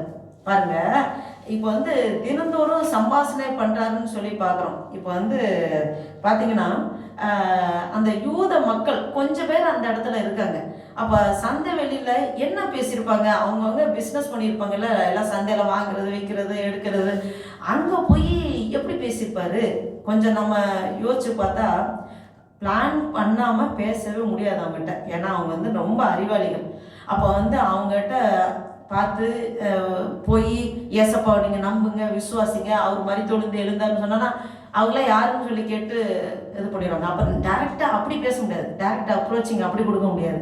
அப்போ ஃபஸ்ட்டு அவங்க மைண்ட் எப்படி, இன்டென்ஷன் எப்படின்னு கொஞ்சம் அவர் ஸ்டடி பண்ணுறாரு. அப்போ அவங்க அவங்கள குறைச்சும், அவங்க தேவனை குறைச்சும் மதிப்பிட்டாலும் அவங்களுக்கு பிடிக்காது. அதே சமயம் நம்ம பேசுறது தான் நம்மளோட தெய்வம் தான் அப்படின்னு சொல்லி உயர்வாக பேசினாலும் அதையும் ஏற்றுக்கொள்ள மாட்டாங்க. அந்த மாதிரி ஒரு மென்டாலிட்டி உள்ளவங்க தான் அந்த பீப்புள். அப்போ நாளைக்கு உள்ளதை, அடுத்த நாள் உள்ளதை எதிர்பார்ப்புகள் அவங்களுக்கு இனி நடக்கக்கூடியது, ஃப்யூச்சரில் என்ன நடக்கும், எப்படி நடக்கும், இந்த மாதிரி அப்படின்னு சொல்லி அடையாளங்களை நம்ம சொல்லும்போது அதெல்லாம் ரொம்ப இன்ட்ரெஸ்டாக கேட்டுக்குவாங்க. அப்போ இவங்க மார்க்கெட்டில் போய் அந்த சந்தை வேலையில் போய் என்ன இவர் பேசியிருப்பாரு, இப்போ இந்த மாதிரி நீங்கள் அறிவு தத்துவ ஞானிகள் உங்களுக்கு நிறைய பேர் இருந்தாங்க, இவங்கெல்லாம் திரும்ப உயிரோட எழும்பி வந்தால் எப்படி இருக்கும் அப்படின்னு சொல்லி பேசியிருப்பாங்க. இது எப்படி மருத்துவங்க எப்படி உயிரோட எழும்புவாங்க அப்படின்னு இந்த மாதிரி டாப்பிக்கில் அப்படியே மெதுவாக அங்கங்கே சர்ச்சையை கிளப்புற மாதிரி அங்கங்கே அவர் அந்த மாதிரி காரியங்களை டிஸ்கஸ் பண்ணியிருப்பார். இப்போ இப்படி பேசுகிறத பார்த்து தான் இந்த வாயாடி ரொம்ப பேசுகிறான். பாருங்கள், அடுத்த இது பார்த்தீங்கன்னா 17 ஜபாலயத்தில் யூதரோடும் பக்தியுள்ளவர்களும் சந்தை வெளியில் எதிர்பட்டவர்களோடும் தினந்தோறும் சம்பாஷணை பண்ணினான். அவன் தினந்தோறும் வந்தவங்ககிட்ட அப்படியே அவங்களுக்கு ஒரு எக்ஸைட்மெண்ட் வர்ற மாதிரி சில காரியங்களை அப்படி பேசுனான். அப்படி பேசிட்டு அப்பொழுது எபிக்கூரரும் ஸ்தோயிக்கருமான ஞானிகளில் சிலர் அவனுடனே வாக்குவாதம் பண்ணினார்கள். சிலர் இந்த வாயாடி என்ன பேச போகிறான் என்றார்கள். சிலர் இவன் அந்நிய தேவதைகளை அறிவிக்கிறனாக காண்கிறது என்றார்கள். அவன் இயேசுவையும் உயிர்த்தெழுதலையும் அவர்களுக்கு பிரசங்கித்தபடினாலே அப்படி சொன்னார்கள். பாருங்க, இதை கொஞ்சம் குரூப் மக்களுக்கு ரொம்ப இது என்னது இவன் ஒரு மாதிரி பேசிட்டு இருக்கானே, சரியில்லை அப்படின்னு சொல்லிட்டு சில குரூப்பு நினைக்கிறாங்க. அப்போ அவங்க அந்நிய தேவதைகள், இயேசுவை யாருன்னு தெரியாது. அப்போ சொல்லும்போது அவங்க நிறைய தேவர்களை கும்பிட்டுட்டு இருக்காங்க. அப்போ இதுவும் ஒரு அந்நிய தெய்வம், தேவதை அப்படின்னு சொல்லி அவங்க அப்படி நினைக்கிறாங்க. அப்போ உயிர்த்தெழுதலை பற்றிலாம் அப்போ ஆண்டரை பற்றிலாம் உயிர்த்தெழுதலை பற்றிலாம் லைட்டாக விட்ட போடுறாரு. எப்படின்னா, உங்களுடைய கிரேக்க தத்துவ ஞானிகள் உங்களாம் இருந்தாங்க, நீங்கள் மரித்ததுக்கப்புறம் இன்னொரு வாழ்வு இல்லைன்னு நினைக்கிறீங்க, மரித்ததுக்கப்புறம் யுக யுகமாக ஒரு வாழ்வு இருக்குது, இப்படி உயிரோட எழும்புவாங்க, மரித்தவங்க முதல்ல எழும்புவாங்க, இப்படி சில காரியங்கள்லாம் இயேசுவை பற்றி டைரக்டாக அப்படி சொல்லாமல் இன்டைரக்டாக அப்படி சொல்லி மக்களோட மனசில் ஒரு எக்ஸைட்மெண்ட்டை கொண்டு சரி இப்படி இந்த வாயாடி இப்படி பேசுகிறானே, சரி இவனை என்ன பண்ணலான்னு சொல்லி அவர்கள் அவனை மார்ஸ் மேடைக்கு அழைத்து கொண்டு போய், நீ சொல்லுகிற புதிதான உபதேசம் என்னதென்று நாங்கள் அறியலாமா? பாருங்க, மார்ஸ் மேடைக்கு சாதாரணமாக யாரையும் கொண்டு போய் நிறுத்தவே மாட்டாங்க. அது அங்கே உள்ள பயங்கர ஞானி அறிவாளிகளை தான் அங்கே நிறுத்தி பேசுவாங்க. அதுலேயும் சொல்லப்போனால் இந்த மார்ஸ் மேடையில் இப்போ ஒருத்தங்க ஒரு தெய்வத்தை குறித்து அப்படி பேசுகிறாங்கன்னா அந்த தெய்வத்துக்குள்ள சிலைக்கு பக்கத்தில் நின்று பேசுங்க. அந்த இதில் பார்த்தீங்கன்னா மார்ஸ் மேடையில் அவங்க போய் நின்று பேசுறதுக்கே ஒரு கெப்பாசிட்டி வேணும். இவர் அந்த அளவுக்கு ஞானியும் கிடையாது பவுல். ஆனால் அவங்கள கொண்டு போய் நிறுத்துறாங்கன்னா அவர் டெய்லி தினந்தோறும் சம்பாதிக்கிறார். சந்தை வெளியில் போகிறவங்க வரவங்க எல்லாரும் அவங்க காதுகள் கேட்கப்படி அவங்களுடைய மைண்டு கெப்பாசிட்டியை தெரிஞ்சு அதுக்கு தகுந்த மாதிரி மெதுவாக சுவிசேஷத்தை அப்படி சொல்கிறார். அப்போ அது தெரிஞ்சுதான் பாருங்க, நம்மிடம் உண்மையான சத்தியம் இது. இப்போ நம்ம சொல்கிறத கேட்கணும்னா, இப்போ புறஜாதி மக்கள்கிட்ட நம்ம சொல்லணும்னா, நம்மகிட்ட உண்மையான சத்தியம் நம்மக்கிட்ட இருக்குதுன்னா, நம்ம ஆண்டவர் கண்டிப்பாக அவங்க உள்ளத்தில் ஒரு ஏவுதலை தருவார். நம்ம சொல்லும்போது அவங்க இருதயத்தில் போய் அது ரீச் ஆகும், அது தொடப்படும். அப்போ பாருங்க, அந்த குரூப்பு மக்கள் இவங்களுக்குள்ள ஒரு எக்ஸைட்மெண்ட் ஆகுது. சரி, தேவ ஆவியை நம்ம பெற்றிருக்கும் போது, நம்ம சொல்லும்போது தேவனே நம்மளை உயர்த்துவார். அந்த மார்ஸ் மேடை வரைக்கும் பவுலை கொண்டு போய் நிறுத்துறாரு ஆண்டவர். அப்போ அந்த 17-19 நம்ம பார்க்குறோம், இவங்க எப்படின்னாக்க அவங்க சொல்கிற புதிதான, இப்போ பவுலில் ஏதோ புதிதான உபதேசம் சொல்கிறாங்களே, கேட்போமே. ஒரு கேட்குறதே பெரிய ஆசீர்வாதம் பாருங்க. நிறைய பேர் சத்தியத்தை சொல்லும்போது கேட்க கூட மாட்டாங்க. இந்தான்னு சொல்லும்போது அவங்க காதில் கூட வாங்காம போயிடுவாங்க. ஆனால் என்ன சொல்கிறாங்க கேட்கலாம்னு நினைக்கிறாங்களே, அதுவே பெரிய ஆசீர்வாதம். இப்போ இந்த ஜனங்க எப்படின்னா, நீ சொல்லுகிற புதிதான உபதேசம் இன்னதென்று நாங்கள் அறியலாமா? அவங்களுக்குள்ளே ஒரு எக்ஸைட்மெண்ட் வருது. அந்த எக்ஸைட்மெண்ட்டை வர அளவுக்கு பாருங்க, அவர்களை ஆச்சரியமாக எக்ஸைட்டட் ஆகி புதிய விஷயத்தை பேச போகிறதுக்கு அந்த இன்ட்ரெஸ்ட்டாக அவங்க கேட்கறதுக்கு ஆயத்தமாகறாங்க. நூதனமான காரியங்கள் பாருங்க, 20ஆம் அதிகாரம், நூதனமான காரியங்களை எங்கள் காதுகள் கேட்க பண்ணுகிறாய், அவைகளின் கருத்து இன்னதென்று அறிய மனதாக இருக்கிறோம் அப்படிங்கிறாங்க. அப்போ எந்த அளவுக்கு இது ஒரு நாள் நடக்கலை, அவன் தினந்தோறும் மக்கள்கிட்ட பார்த்து அப்படியே சொல்லி எல்லாருமே, என்னடா ஒருத்தன் ஒரு வாயடை ஊருக்குள்ள வந்திருக்கான், இவன் ரொம்ப பேசுறான், என்னமோ புதிதா நிறையா மருத்துவங்களை உயிரோட எழும்பு பண்ணிடுவாங்க அப்படின்லாம் சொல்றாங்க. இந்த மாதிரிலாம் நமக்கு நடக்கவே இல்லையே, நமக்கு செத்தா இறந்து போனா அவ்வளோதானே, ஏதோ இப்படிலாம் சொல்றாங்க, என்னன்னு புரியல. அவனை ஏதாவது நிறுத்தி பார்ப்போம், மார்ஸ் மேடை நிறுத்தி பார்ப்போம், என்ன சொல்றான் தான் பார்க்கலான்னு சொல்லி எல்லாருக்கும் அந்த எக்ஸைட்மெண்ட் வருது. ஏன்னா பவுலுக்குள்ள அந்த தேவ ஆவி இருந்தனால, அந்த சத்தியம் அவருக்குள்ள இருந்தனால, அந்த ஒரு தாகத்தோடு சொல்லும்போது ஆண்டவர் அதை கனப்படுத்த அந்த மக்களோட இருதயத்தை அப்படி மாத்துறார். அந்த மார்ஸ் மேடலில் கொண்டு போய் அவங்க நிறுத்துறாங்க.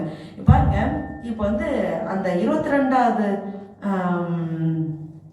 அந்த 21 வசனம் பாருங்க, அந்த அத்தனை பட்டணத்தார் எல்லாரும் அங்கே தங்குகிற அந்நியரும் நவமான காரியங்களை சொல்லுகிறதிலும் கேட்கிறதிலுமே ஒழிய வேற ஒன்றிலும் பொழுதுபோக்குறதில்லை. அவங்க புதிதான கருத்துக்களை அநேகர் அதை பேசுறதை கேட்கறது, அதுதான் அவங்களுக்கு ஒரு பொழுதுபோக்கு. அந்த மாதிரி அவங்க இருக்காங்க. அப்ப இந்த 22ஆம் அதிகாரம் பாருங்க, அப்பொழுது பவுல் மார்ஸ் மேடையின் நடுவிலே நின்று, அந்த நடுவில் நிற்கனா ஒரு பெரிய ஸ்பெஷாலிட்டி. இது மார்ஸ் மேடலில் அப்படி சென்டரில் போய் நின்று நீ சொல்லுப்பா, நீ உன்னோட இதை சொல்லுன்னு யாரையும் கொண்டு போய் நிறுத்த மாட்டாங்க. பெரிய ஞானிகளை தான் அந்த பொசிஷனில் நிறுத்துவாங்க. அந்த இது பவுலுக்கு அந்த வாய்ப்பு கிடைச்சிருக்கு. நடுவில் நின்று சுற்றி பார்த்தா விக்கிரகங்கள், அப்படியே அதை பார்க்கும்போது அவனுக்கு ஒரு ஆவியில் வைராக்கியம் ஒன்று தான் பவுல் பேசுகிறாப்புல. இப்போ அவங்க நைஸாக முதல்ல பேசுகிறான். அந்த பேசுகிற விதம் இப்போ புறஜாதி மக்கள்கிட்ட ஆண்டவரை பற்றி சொல்லும்போது, இப்போ யூதர்கிட்ட பேசும்போது ஒரு வித்தியாசமான ப்ரீச்சிங் அது. இப்போ புறஜாதிகிட்ட பேசும்போது ஒரு வித்தியாசமாக இருக்கும். கிறிஸ்து அவர் வந்தார், கிறிஸ்துவ பற்றிலாம் யாருமே தெரியாது. ஆபிரகாம் நம்ம சந்ததியிலேருந்து வந்தோன்னா யார் ஆபிரகாம் கேட்பாங்க புறஜாதி, அவங்களுக்கு தெரியாது.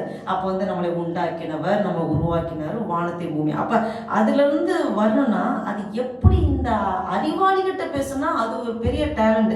அப்போ பாருங்க, எப்படி என்றால் இப்போ 23ஆவது அதிகாரம் நான் சுற்றி திருந்து, இப்போ பவுல் பேசுகிறாரு.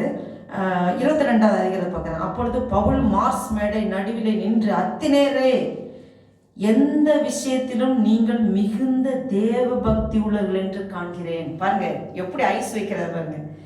அத்தினேரே, நீங்க எந்த விஷயத்திலும் நீங்க மிகுந்த தேவ பக்தி உள்ளவர்கள் என்று காண்கிறேன். ஃபர்ஸ்ட் அவங்களுக்கு ஃபேவரா முதல்ல பேசுறாரு. ஏன்னா அந்த ஞானிகள் கொஞ்சம் பெருமை உள்ளவங்க, சரிங்களா?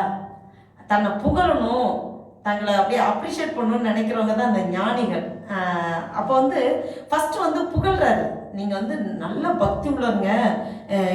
நான் எப்படி நான் இதை பார்க்குறேன், சும்மா சொன்னாலும் நம்பிட மாட்டாங்க. இந்த ஞானிகள் சும்மா நீ என்னை எதை கிண்டல் பண்ணுறியா, நீ என்ன இதை அப்படிலாம் ஏற்றுக்க மாட்டாங்க. அப்போ ரீசனோட சொல்கிறாரு, 23வது அதிகாரம். எப்படி என்றால், நான் சுற்றி திரிந்து உங்கள் ஆராதனைக்குரியவைகளை கவனித்து பார்த்த பொழுது அறியப்படாத தேவனுக்கு என்று எழுதியிருக்கிற ஒரு பலிபீடத்தை கண்டேன். நீங்கள் அறியாமல் ஆராதிக்கிற அவரையே நான் உங்களுக்கு அறிவிக்கிறேன் அப்படின்னு சொல்றாரு. பாருங்க, அப்போ வந்து சுற்றி பார்க்குறாரு, ஆராதனைக்குரிய எல்லாம் நான் உங்களை கவனித்து பார்த்தேன். நீங்கள் வந்து அறியப்படாத தேவனுக்கு ஒரு பலிபீட ஒரு தூணை வச்சுருக்கீங்க, நான் பார்த்தேன். நீங்கள் வந்து அந்த அறியப்படாத தேவனை தான் நான் சொல்ல வந்திருக்கேன் அப்படின்னு சொல்லும்போது, இந்த ஞானிகள் வந்து ஏன் அப்படி ஒரு அறியப்படாத தேவனுக்கு ஒரு பலிபீடம் வச்சுருக்காங்கன்னா, அவங்க வந்து கற்பனைக்கு அவங்க சிந்தைக்கு வர மாதிரி தான் தெய்வங்களை உருவாக்குறாங்க. இந்த அளவுக்கு ஹைட்டு, இந்த அளவுக்கு அப்படின்னு சொல்லி அவங்க இமேஜினேஷன், அவங்களுடைய கற்பனைக்கு வருகிற அளவுக்கு தான் ஒவ்வொரு விக்கிரங்களுடைய அந்த ஸ்ட்ரக்சர், ஹைட்டு இதெல்லாம் வச்சு பொன் வெள்ளியில் அப்படிலாம் வச்சு அவங்க பண்ணுறாங்க. அப்போ அவங்க வந்து இந்த ஸ்கையில் பார்க்கும்போது, வானத்தை பார்க்கும்போது ஏதோ பலவிதமான நட்சத்திரங்கள் இருக்குது, கோள்கள் இப்படிலாம் இருக்குது, லைட்டு, நமக்கு சிந்தனைக்கே புலப்படாத ஏதோ இருக்கு. அப்ப இந்த உலகத்துல நம்ம சிந்தனைக்கு எட்டாத ஏதோ ஒண்ணு இருக்கும். நம்ம ஏன் அதுக்கும் ஒரு பலிபீடத்தை வச்சுக்குவோம், நம்ம ஏன் அதை விடணும் அப்படின்னு சொல்லி அறியப்படாத தேவனுக்குன்னு ஒரு பலிபீடத்தை அவங்க அப்பவே வச்சிருக்காங்க. அவங்க அப்பவே நினைச்சிருக்காங்க ஏதோ ஒண்ணு, ஒரு சக்தி. இப்போ நம்ம ஹிந்து மார்க்கத்தில் உள்ளவங்கிட்டலே கேட்டோம்னு வச்சுங்களேன், நீங்கள் இத்தனை தெய்வங்கள் இருக்கே, நீங்கள் இதெல்லாம் ஃபுல்லாகவே நீங்கள் நம்புறீங்களா என்ன கேட்டால் அவங்க கடைசியில் ஒன்று சொல்லுவாங்க, ஏதோ ஒரு சக்தி நம்மளை ஆட்டி படைக்குது, எங்கள் நம்பிக்கை இருக்குது, ஆனாலும் ஏதோ ஒரு சக்தி இருக்குது, நாங்கள் அதை நம்புகிறோம் அப்படிம்பாங்க. அது யாருன்னு தெரியாது, அதுதான் அங்கே பிரச்சனையே. அப்போ அதே தான் இந்த அத்தினை பட்டணத்தில் உள்ளவங்க புறஜாதி மக்கள், அவங்க வந்து அவங்க திங்கிங்க்கு தகுந்தபடியெல்லாம் ஸ்ட்ரக்சர் உருவாக்கி அவங்க விக்கிரமாக வச்சுருக்காங்க. சுற்றி விக்கிரகங்கள் தான். ஆனால் அறியப்படாத தேவனுக்கும் ஒரு பலிபீடத்தை வச்சு இது பண்ணும்போது அவங்களுக்கு ஒரு சிந்தனையில், ஒரு தாட்டில் ஏதோ நம்மளே திங்க் பண்ணுறதுக்கு மேலே ஏதாவது ஒரு சக்தி இருந்துன்னா அதை நம்ம தெரியாமல் நம்ம வழிபடாமல் விட்டா என்ன வருதுன்னு சொல்லி அதுக்கு ஒரு பலிபீடத்தை வச்சு அப்படின்னு அவங்க இது பண்ணுறாங்க. அதுதான் பவுல் பார்த்து சொல்கிறாரு, நீங்கள் வந்து அந்த அறியப்படாத அந்த தேவனையே நான் அறிவிக்கிறதுக்கு உங்களிடத்துல வந்திருக்கேன்னு சொல்லி அவர் சொல்கிறாரு. அப்போ அந்த அளவுக்கு இந்த ஜனங்கள், இந்த ஞானிகள், இவங்க வந்து அவங்களோட திங்கிங் அந்த அளவுக்கு இருக்கு. அந்த தேவனை நம்ம ஆராதிக்கணும், அந்த பக்தி அவங்க மேல, தேவன் மேல உள்ள பக்தி அந்த அளவுக்கு அவங்களுக்கு இருந்திருக்கு. நீங்க பெரிய அறிவாளிகள். அப்ப கடவுள் ஒன்று இருந்தா அவங்க எதையெல்லாம் உண்டாக்கி இருக்கணும், எவ்வளவு பெரிய வானம், அதாவது நமக்கு வானம் எவ்வளவு பெருசு, பூமி எவ்வளவு பெருசு, அவரை வந்து ஒரு சின்ன இதில் அடக்க முடியாது அப்படின்னு சொல்லி பாருங்க. அடுத்த வசனத்தை பார்த்தீங்கன்னா, உலகத்தையும் அதில் உள்ள யாவற்றையும் உண்டாக்கின தேவனானவர் வானத்திற்கும் பூமிக்கும் ஆண்டவராய் இருக்கிறபடியால் கைகளினால் கட்டப்பட்ட கோவில்களில் அவர் வாசம் பண்ணுகிறதில்லை. அல்லேலூயா. பாருங்க, வானத்தையும் பூமியும் எல்லாத்தையும் உண்டாக்கிருந்தாங்க. இப்ப நீங்க மனுஷங்க, நீங்க உண்டாக்குறீங்க, நீங்க உண்டாக்கிட்டு அதை தெய்வம் எப்படி சொல்ல முடியும்? இப்ப நீங்க உண்டாக்குனா இதை உண்டாக்கினவர் தானே பெரியவர்.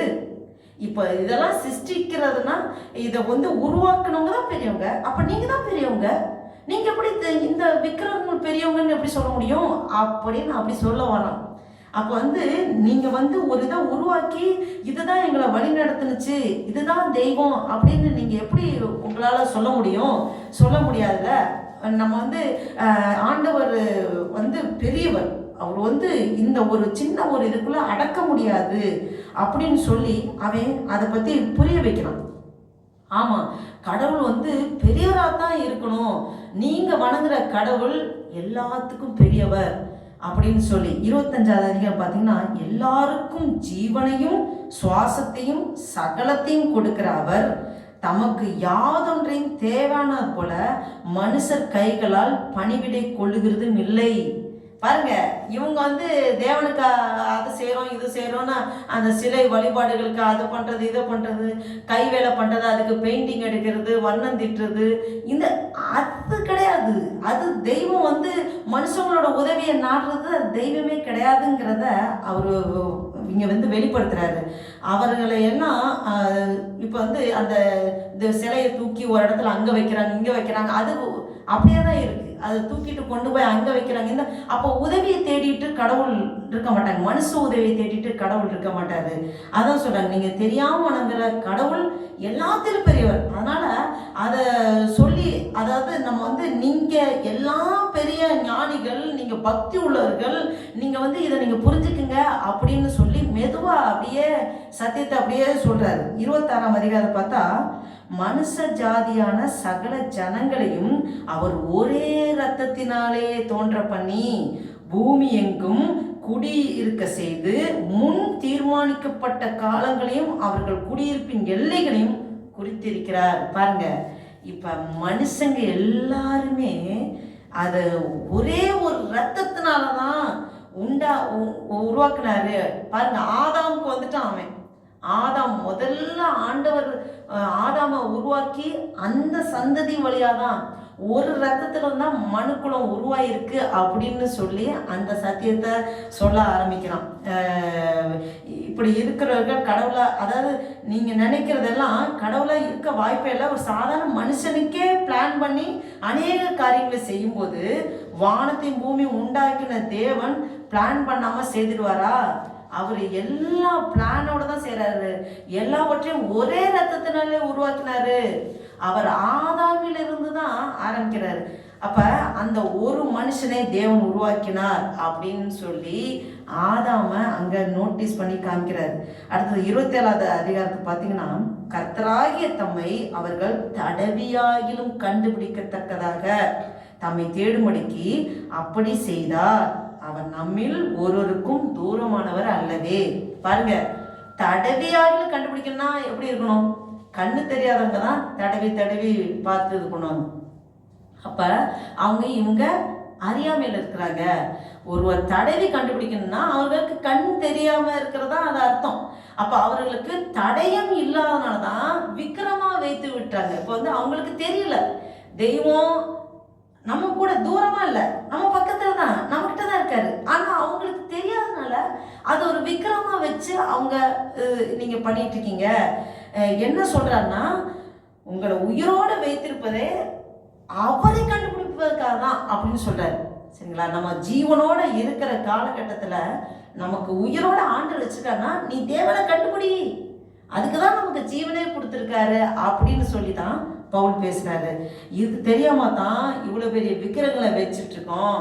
ஆனா கண்டுபிடிப்பதற்கு நமக்கு அருமையான சந்தர்ப்பத்தை தேவன் இப்பொழுது உங்களுக்கு கொடுத்திருக்கிறார் அப்படின்னு சொல்லி அப்படியே லைட்டா சத்தியத்தை கொண்டு வர்றாரு. அப்ப நான் சொல்றதை கேளுங்க, அப்ப தூரம் இல்லை, பக்கத்திலே இருந்து தடவி கண்டுபிடிச்சிடலாம் இல்லையா அப்படின்னு சொல்லி பவுல் மெதுவா தன்னோட சத்தியத்தை அப்படியே சொல்றதுக்கு பார்க்குறாரு. பாருங்க, 28வது வசனம், ஏனெனில் அவருக்குள் நாம் பிழைத்திருக்கிறோம், அசைகிறோம், இருக்கிறோம். அப்படியே உங்கள் புலவர்களில் சிலர் நாம் அவருடைய சந்ததியார் என்று சொல்லி இருக்கிறார். எப்படி வராதுங்க, எப்படி கொக்கி போட்டு இழுக்கிறாரு பாருங்க. அவங்களுடைய முன்னோர்கள் புலவர்கள் இருந்த காலத்தில் புலவர்களை கொண்டு இங்க சேர்த்துட்டாரு. அதாவது இப்போ ஏனெனில் அவருக்குள் நம்ம பிழைத்திருக்கிறோம், நம்ம பிழைக்கிறோம், நம்ம அசைகிறோம், நம்ம பேசுறோம், நம்ம எல்லாம் இருக்கிறோம். ஆனா இந்த சிலைகள் அசைறது இல்லை, பேசுறது இல்லை, அது ஒரு இடத்த விட்டு நவுறது கிடையாது. நம்ம ஆண்டவர் நம்மளை உருவாக்கின தேவனும் அவரும் அசைகிறாரு, பேசுறாரு, நடக்கிறாரு, எல்லாம் பண்றாரு. இந்த மாதிரி ஒரு இடத்துல அப்படியே சிலை மாதிரி பேசாம அசையாம இல்லை. நம்மளை உருவாக்கின தேவன் அவரும் நம்மளை உருவாக்கினார், அவர் அப்படிதான் இருக்கிறாரு. அப்ப நீங்க இந்த புலவர்கள் பாருங்க, இது சும்மா சொன்னா இது பண்ண மாட்டாங்க. அவங்களுடைய முன்னோர்கள் சந்ததிகள் புலவர்களை எல்லாம் இதுல கொண்டு வந்துடுறாரு. உங்கள் புலவர்களில் சிலர் நாம் அவருடைய சந்ததியார் என்று சொல்லி இருக்கிறாரே அப்படின்னு சொல்லி காமிக்கிறார். அந்த ஒரு ரத்தத்துல, ஆதாமோட ரத்தத்துல தான் மனுக்குளம் வந்துச்சு. நம்ம இதை புலவர்களே சொல்லியிருக்காங்க, புலவர்களே இதை பற்றி சொல்லியிருக்காங்கன்னு சொல்லி அப்படி கொண்டு இந்த அந்த அறிவாளி ஞானிகள்கிட்ட பேசும்போது ரொம்ப ஞானமாக பேசணும். சும்மா நம்ம ஆண்டோட சத்தியத்தை டைரக்டாக இன்னும் இயேசுவை பற்றியே அவர் சொல்லலை, இப்படியே விட்டு மெதுவாக சொல்கிறாரு. அப்படி சொல்லி அந்த ஜனங்கள்கிட்ட புரிய வைக்கிறார். இப்போ பாருங்க 29வது வசனம். அந்த புலவர்கள் என்னன்னா நூல் ஏடுகளில் நிறையா அவர் பேசியிருக்கிறது இதெல்லாம் சொல்லி தான் அந்த புலவர்களை பற்றி நைஸாக அப்படியே சொல்லி விட்ட போட்டு அப்படியே சொல்கிறாரு. ஓ, நம்ம ஆளுங்களே சொல்லியிருக்காங்களா, அப்படியா? அதை கேட்குறவங்க பார்த்தா ஆச்சரியமா, ஓ நம்ம ஆளுங்களுக்கே இது தெரிஞ்சிருக்கா, நமக்கு இவ்வளோ நாள் தெரியாமல் போச்சே, அப்படியா அப்படின்னா நம்ம ஆளுங்களே இப்படி சொன்னால் கரெக்டாக தான் இருக்கும் அப்படின்னு சொல்லி கேட்குறவங்களுக்கு ஒரு அவன் சொல்ல ஒவ்வொரு கருத்துக்கள் சொல்ல இன்னும் எக்ஸைட்டடாக கேட்டுக்கிட்டே இருக்காங்க. ஒரு இடத்துல அவர் சத்தியம் சொல்கிறது சைக்காலஜி, அதாவது அவங்களோட மனநிலை மெத்தடை பார்த்துட்டு தான் அந்த மாதிரி தான் அவர் பேசுகிறாரு. அடுத்து 28வது வசனம் பார்த்தீங்கன்னா, ஏனெனில் அவருக்குள் நாம் பிழைத்திருக்கிறோம், அசைகிறோம், அப்படியே உங்கள் புலவர்களில் சிலர் நாம் அவருடைய சந்ததியார் என்று சொல்லி இருக்கிறாரே அப்படின்னு சொல்கிறாங்க. அப்போ நம்ம கடவுளும் இப்படி தான் அசைகிறாரு, பேசுகிறாரு. நீங்கள் கடவுளை சும்மா ஒரு ஸ்டாச்சு மாதிரி வச்சுட்டு இருக்கீங்க, அப்படி கிடையாது அப்படின்னு சொல்லி. ஆனால் நீங்கள் உருவாக்கின கடவுளுக்கு எந்த அசைவும் இல்லை அப்படின்னா ஒரு கடவுளா? அப்படியே லைட்டாக அப்படியே கொஞ்சம் சொல்கிறாரு. அப்படி நீங்கள் கொஞ்சம் புரிஞ்சுக்குங்க, அப்படி இல்லை அப்படின்னு சொல்லி அவருக்குள் நாம் அசைகிறோம். பெரிய ஞானிகளாக இருப்பதும் இப்படி பேசினாதான் உங்களுக்கு கொஞ்சம் கொஞ்சமாக புரியும். அப்போ அவருக்குள் நாம் அசைக்கிறோம் என்றால் நம் கடவுளும் அசைகிற கடவுள். அப்போ நீங்கள் உருவாக்கி இதெல்லாம் அசையாமல் இருக்குன்னா அது கடவுள் இல்லையே, கொஞ்சம் நீங்கள் யோசிச்சு பாருங்க அப்படின்னு சொல்லித்தான் அப்படியே பேச ஆரம்பிக்கிறார். அடுத்து 29வது வசனம் பார்த்தீங்கன்னா, நம்ம தேவனுடைய சந்ததியாராக இருக்க மனுஷருடைய சித்திர வேலையினாலும் யுத்தியினால் உருவாக்கின பொன் வெள்ளி கல் இவைகளில் தெய்வம் ஒப்பாயிருக்கும் என்று நாம் நினைக்கலாகாது அப்படின்னு சொல்றாரு.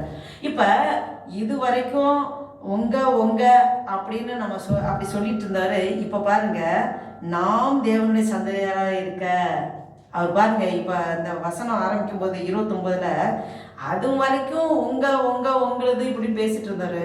நாம் தேவனுடைய சந்ததியாராக இருக்க மனுஷருடைய சித்திர வேலையினாலும் யுத்தியினாலும் உருவாக்கின பொன் வெள்ளி கல் இவைகளுக்கு தெய்வம் ஒப்பாயிருக்கும் என்று நாம் நினைக்கலாகாது அப்படின்னு சொல்றார். அப்ப ரொம்ப க்ளோஸா இப்போ நம்ம அப்படின்னு சொல்லி அவர் பேச ஆரம்பிக்கிறாரு. ரொம்ப க்ளோஸா ஒரே மனுஷனால் உண்டாக்கப்பட்டதான் நம்ம வேற யாரும் இல்லை, நீங்க வேற நான் வேற இல்லை, நம்மலாம் ஒரே இது ஒரே ரத்தம் அப்படின்னு சொல்லி இப்படி நாம் ஒரே கடவுளின் பிள்ளைகள். இதை குறித்து நம்ம அப்படி அவர் மெதுவாக அப்படியே சொல்ல வர்றாரு. உங்க தலைவர்கள் புலவர்களே சாட்சி கொடுத்துருக்காங்க, அதையே நானும் சொல்றேன். அதனால நம்ம எல்லாரும் அவர் உண்டாக்கின நம்ம ஜனங்கள், நம்ம அவர் உண்டாக்கின ஜனங்கள், அவர்னே பேசுறாரு. நம்ம அவரது பிள்ளைகளா இருக்கிறோம் அப்படின்னும் அவர் சொல்றாரு. ஏன் இப்படி இதற்கு இந்த மாதிரி இருக்கும்போது ஏன் இந்த மாதிரி சிலைகளுக்கெல்லாம் பெயிண்ட் அடிச்சு வர்ணம் திட்டி நீங்க ஏன் அதெல்லாம் பண்றீங்க? இதெல்லாம் தேவையில்லை. இது இவ்வளவு பெரிய தேவனும் ஒரு தங்கம் வெள்ளி ஒரு சிறிய கை வேலைகளை அடக்க முடியாது அப்படின்னு சொல்லி புரிய வைக்கிறாரு. கடவுளை பற்றி புரியாம ஆராய்ந்து கொண்டிருக்கீங்க. இப்ப அந்த கடவுளை தான் உங்க புலவர்கள் சொன்னதைத்தான் நான் சொல்றேன் அப்படின்னு மெதுவா அவர் சொல்றாரு. அப்ப கேட்கிற அவர்களுக்குள் இவ்வளோ நாள் இது தெரியாம இருந்துட்டோமே அப்படின்னு சில பேர்த்துக்கு அதை அப்படியே யோசிக்கிறாங்க. அப்ப இன்னும் தெரிஞ்சுக்கணும், இவன் என்ன சொல்றான் கேட்போன்னு சொல்லி அவங்க அந்த மைண்டு அவங்களுக்கு ஃபுல்லாக பவுல் சொல்கிறது என்னதான் சொல்ல வரான், சரி கேட்போம்னு சொல்லி கேட்டுட்டு இருக்காங்க. பாருங்க, அந்த 30வது வசனம் பார்த்தோன்னா, அறியாமையில் உள்ள காலங்களை தேவன் காணாது போல் இருந்தார், இப்பொழுதோ மனம் திரும்ப வேண்டும் என்று எங்கும் உள்ள மனுஷர் எல்லாருக்கும் கட்டளையிடுகிறார். பாருங்க, அவங்க ஒரு ஃபீல் பண்ண ஆரம்பிக்கிறாங்க. ஐயோ இவ்வளோ நாள் விக்கிரத்தை வழிபட்டு கொண்டிருந்தோமே, இதுக்கு வர்ணம் தீட்டி பொண்ணுல வெளியிலலாம் செஞ்சு, அப்போ இதை நம்ம உருவாக்குனா, ஒரு தெய்வத்தை நம்மளே ஒரு சிலையை கல்லை வடித்து இது பண்ணி உருவாக்குறோன்னா, அப்போ உருவாக்கின நம்ம தானே பெரியவங்க, இது எப்படி தெய்வம்னு சொல்ல முடியும்? அப்போ இந்த இந்த பவுல் பேசுகிறானே, அப்போ இவன் சொல்கிறதான் கரெக்டாக இருக்குமோ? ஐயோ, நம்ம இவ்வளோ நாள் இப்படி இது பண்ணிட்டோமே அப்படின்னு அவங்க உள்ளக்குள்ள அந்த ஃபீலிங் வரும்போதே அடுத்த வசனத்தை பேசுகிறாரு. அறியாமையில் உள்ள காலங்களை தேவன் காணாதர் போல் இருந்தார், இப்பொழுதோ மனம் திரும்ப வேண்டும் என்று எங்கும் உள்ள மனுஷர்களுக்கு கட்டளையிடுகிறார். அப்போ அந்த சைக்காலஜி உணர்ந்து அடுத்த வசனத்தை அப்படி பேசுகிறாரு. அப்போ அவங்களுக்குள்ளே ஆமாம், இவ்வளோ நாள் நம்ம தெரியாமல் இருந்துச்சு, இப்போ தெரிஞ்சிச்சு, அப்போ சரி நம்ம என்ன பண்ணணும் அப்படின்னு சொல்லி ஆண்டவர் அப்போ மன்னிச்சுவாரா, இவ்வளோ நாள் நம்ம தெரியாமல் இருந்திருக்கோமே அப்படின்னு சொல்லிட்டு அவங்க அந்த தாட்லேயே கேட்குறாங்க. மேலும் ஒரு நாளை குறித்திருக்கிறார், அதிலே அவர் தாம் நியமித்த மனுஷனை கொண்டு, மனுஷனேன்னு சொல்றாரு, இயேசுன்னு இன்னும் சொல்லலை, நியமித்த மனுஷனை கொண்டு பூலோகத்தை நீதியாய் நியாயம் தீர்ப்பார். அந்த மனுஷனை மரித்தோலிருந்து எழுப்பினதினாலே அது நிச்சயத்தை எல்லோருக்கும் விளங்க பண்ணினார் என்றான். பாருங்க, இப்போ ஒரு நாளை குறிச்சிருக்காரு. அப்ப அவர் தான் நியமித்த மனுஷனை கொண்டு இந்த பூமியை பூலோகத்தை நியாயம் தீர்ப்பான்னு சொல்லி, அப்ப ஆண்டவரை அறிந்த பிள்ளைகள், அறியாத பிள்ளைகள், அப்ப சத்தியத்தை சொல்லும் போது அதை ஏற்றுக்கொள்ளாதவங்களுக்கு நியாய தீர்ப்பு உண்டு எல்லாமே சொல்லி முடிச்சிடாரு. ஆதாம்ல இருந்து தொடங்கி நியாய தீர்ப்பு வரைக்கும் ஃபுல் ப்ரீச்சிங் சொல்லி முடிச்சிட்டாரு. அப்போ அந்த மனுஷனை கொண்டுன்னு அப்பயும் இயேசு கிறிஸ்துவ டேரக்டா சொல்லல. அப்ப ஒரு மனுஷனை கொண்டு, அப்ப அந்த மனுஷன் யாரு அவங்களுக்கு இன்னும் எக்ஸைட்மெண்ட்ல கொண்டு வந்துட்டே இருக்காங்க. ஒரு ஞானிகள்கிட்ட எவ்வளவு ஞானமா பேசுறாரு பாருங்க. அப்ப இப்படி சொல்லி நியாயம் தீர்ப்பார். அந்த மனுஷனை மரித்தோலிருந்து எழுப்பினதுனாலே பாருங்க, எழுப்பினால அது நிச்சயத்தை எல்லாருக்கும் விளங்க பண்ணினார் என்றான். இப்ப ஆண்டவர் அவரை மரித்தோலிருந்து எழுப்பினாரு, அவர் தான் நியாயம் தீர்ப்பார்னா, இப்பதான் உயிர்த்தெழுதல் அந்த இதை பத்தி வருது. அவர் ஒரு மனுஷனை கொண்டு நியாயம் தீர்ப்பார். இயேசு கிறிஸ்துவை சொல்லல, தேவன் ஒரு மனிதனை அப்பாயின்மெண்ட் பண்ணியிருக்கிறாரு அப்படின்னு சொல்லி அவரை கொண்டு நியாயம் தீர்ப்பார். அதற்கு அத்தாட்சி என்ன தெரியுங்களா? அந்த மனிதனை உயிரோடு எழுப்பியிருக்கிறார். இப்ப கேட்குறாங்க, யார் அந்த மனுஷன்? கண்டிப்பா கேட்டிருப்பாங்க. அவர் தான் என்னை அனுப்பினார். யார் அந்த மனுஷன்? அவர் தான் என்னையும் அனுப்பினாரு, நான் அதனால தான் உங்ககிட்ட சொல்லிட்டு இருக்கேன் அப்படின்னு சொல்லி பவுல் அப்போ ஒரு நாள் வச்சிருக்காரு. இப்ப நான் சொன்ன எல்லா விஷயமும் நடக்க போகுது, கவலைப்படாதீங்க. உங்களுடைய முன்னோர்கள் அரிஸ்டாட்டில், ப்ளூட்டோ, இந்த மாதிரி அவங்க முன்னோர்கள், உங்க ஞானிகள் எல்லாருமே அவங்களெல்லாம் உயிரோட எழுப்புறதுக்கு ஆண்டவர் வல்லவரா இருக்கிறாரு அப்படின்னு சொல்லி இந்த மாதிரிலாம் அவர் பேசுறாரு. உங்க தத்துவ ஞானி, உங்க சொந்தக்காரங்க யாரோ உயிரோட வரப்போறாங்க, ஆண்டவர் அறிந்த பிள்ளைகளை ஆண்டவர் உயிரோட எழுப்புவாரு, அந்த மாதிரி ஒரு இது உண்டு. ஏன்னா அவரே மரித்தோலிருந்து எழுப்பியிருக்காரு அப்படின்னு சொல்லி, இது முன்னோடியா உங்க தெய்வம் எல்லாரும் உயிரோட எழுப்பி. இப்ப இந்த மாதிரி ஒரு சத்தியம் உங்க தெய்வத்துல தான் நடந்திருக்கா? உயிரோட உங்க தெய்வங்கள் எழுப்பியிருக்கா? அந்த மாதிரி இல்லைல்ல, இவர் தான் ஜீவனுள்ள தேவன் அப்படின்னு சொல்லி இப்ப நான் சொல்ல போற கடவுள் இவர் எழுப்புவாரு அப்படின்னு சொல்லி 31 வசனம் பார்த்தீங்கன்னா, மேலும் ஒரு நாளை குறித்திருக்கிறார், அதிலே அவர் தாம் நியமித்த மனுஷனை கொண்டு பூமியை நீதியாய் நியாயம் தீர்ப்பார். அந்த மனுஷனை மருத்துவந்து எழுப்பினாலே அது நிச்சயத்தை எல்லாருக்கும் விளங்க பண்ணினார் அப்படின்னு சொல்றாரு. அந்த ஒருவரை கிறிஸ்து என்று வெளிப்படுத்தணும். இப்ப அவங்க அவர் ரொம்ப அப்படியே கேட்டுட்டே இருக்காங்க பாருங்க. அடுத்த வசனம் பார்த்தீங்கன்னா, மரித்தொழிந்து உயிர்த்தெழுதலை குறித்து அவர்கள் கேட்ட போது சிலர் இகழ்ந்தார்கள். இப்பதான் இங்கதான் பாயிண்ட் என்னன்னா, மரித்தொழிந்து உயிர்த்தெழுதல் இந்த சத்தியத்தை சொல்லும் போது இந்த ஞானிகள், இந்த சயின்டிஸ்ட் இப்பயும் பேசி பாருங்க. சயின்டிஸ்டுக்கெல்லாம் போய் மருத்துவம் உயிரோட எழும்புவாங்க, அவர் உயிரோட எழும்புனார், இயேசு கிறிஸ்துவே 3ஆம் நாள் உயிரோட எழும்புனார்னா அவங்களாம் நம்ப மாட்டாங்க. இந்த சயின்டிஸ்டுக்கிட்ட இந்த சத்தியம்லாம் சொன்னால் அவங்க மோஸ்ட்லி அவங்க அதை கிண்டல் கேலி பண்ணுவாங்க, ஏற்றுக்கொள்ள மாட்டாங்க. இந்த ஞானிகளும் அப்படிதான் இருந்தாங்க பாருங்க. மரித்தோடு உயிர்த்தெழுதலை குறித்து அவர்கள் கேட்ட பொழுது சிலர் இகழ்ந்தார்கள். சிலர் நீ சொல்லுகிறதை இன்னொரு வேலை கேட்போம் அப்படின்னு சொல்லி அப்படி சொல்லிட்டாங்க. பாருங்க, இப்படி இருக்க பவுல் அவர்களை விட்டு போய்விட்டாங்க. பாருங்க, இப்ப பவுலுக்கு என்ன, விதைக்கிறது அவனோட வேலை, விதைச்சாச்சு, விளைய செய்கிறது தேவன். அல்லேலூயா. அப்ப அந்த ஞானிகள் ஒரு நாள் கண்டிப்பா தொடப்படும், அந்த இருதயம் தொடப்படும். அவங்க சிந்திப்பாங்க, உட்காந்து சிந்திப்பாங்க. ஒருத்தன் வந்தானே, மார்ச் மேடையில உட்காந்து பேசினானே, அவன் நிறைய காரியம் சொன்னானே, இப்படி இப்படி புலவர்கள்லாம் இதெல்லாம் நூலேடுகள் எழுதியிருக்காங்க. ஆமா, இவன் சொன்னது ஒருவேளை சத்தியமா இருக்குமோ, உண்மையா இருக்குமோ, அப்ப இந்த தெய்வம் தானா, நம்ம இவ்வளவு நாள் கை வேலைப்பாடுகள் செஞ்சுட்டு இருந்தோமே, இது பண்ணமே, இவன் சொன்னதெல்லாம் நிறைய சரியா தானே இருந்துச்சு. அப்ப இவ்வளவு சொன்னது கடைசியில உயிர் தட்டுறதை பத்தி சொல்லும்போது அதையே நம்ம நம்பாம இருந்தோம். ஒரு நாள் கண்டிப்பா அவங்க உள்ளத்திலே மாற்றத்தை தருவார். அப்ப பவுல் இதை பத்தி கவலைப்படல, சொல்றதெல்லாம் சொல்லிட்டாப்ல. ஆதியில ஆதாம் முதற்கொண்டு நியாய தீர்ப்பு வரைக்கும் சொல்லி முடிச்சுட்டாமே.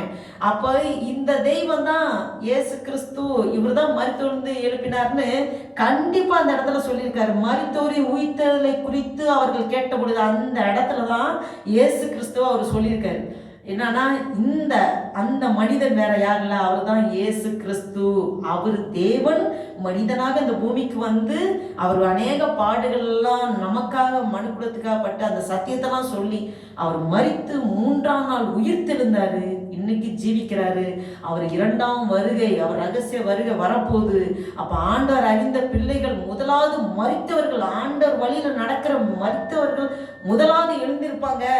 அவர்களோடு சேர்ந்து நாமும் எழுந்திருப்போம். இந்த சத்தியத்தெல்லாம் கடைசியா இவ்வளவு சொல்லி முடிச்சதுக்காரம் அந்த 32வது வசனத்துல எல்லாம் டீப்பா சொல்லி முடிச்சிட்டாரு.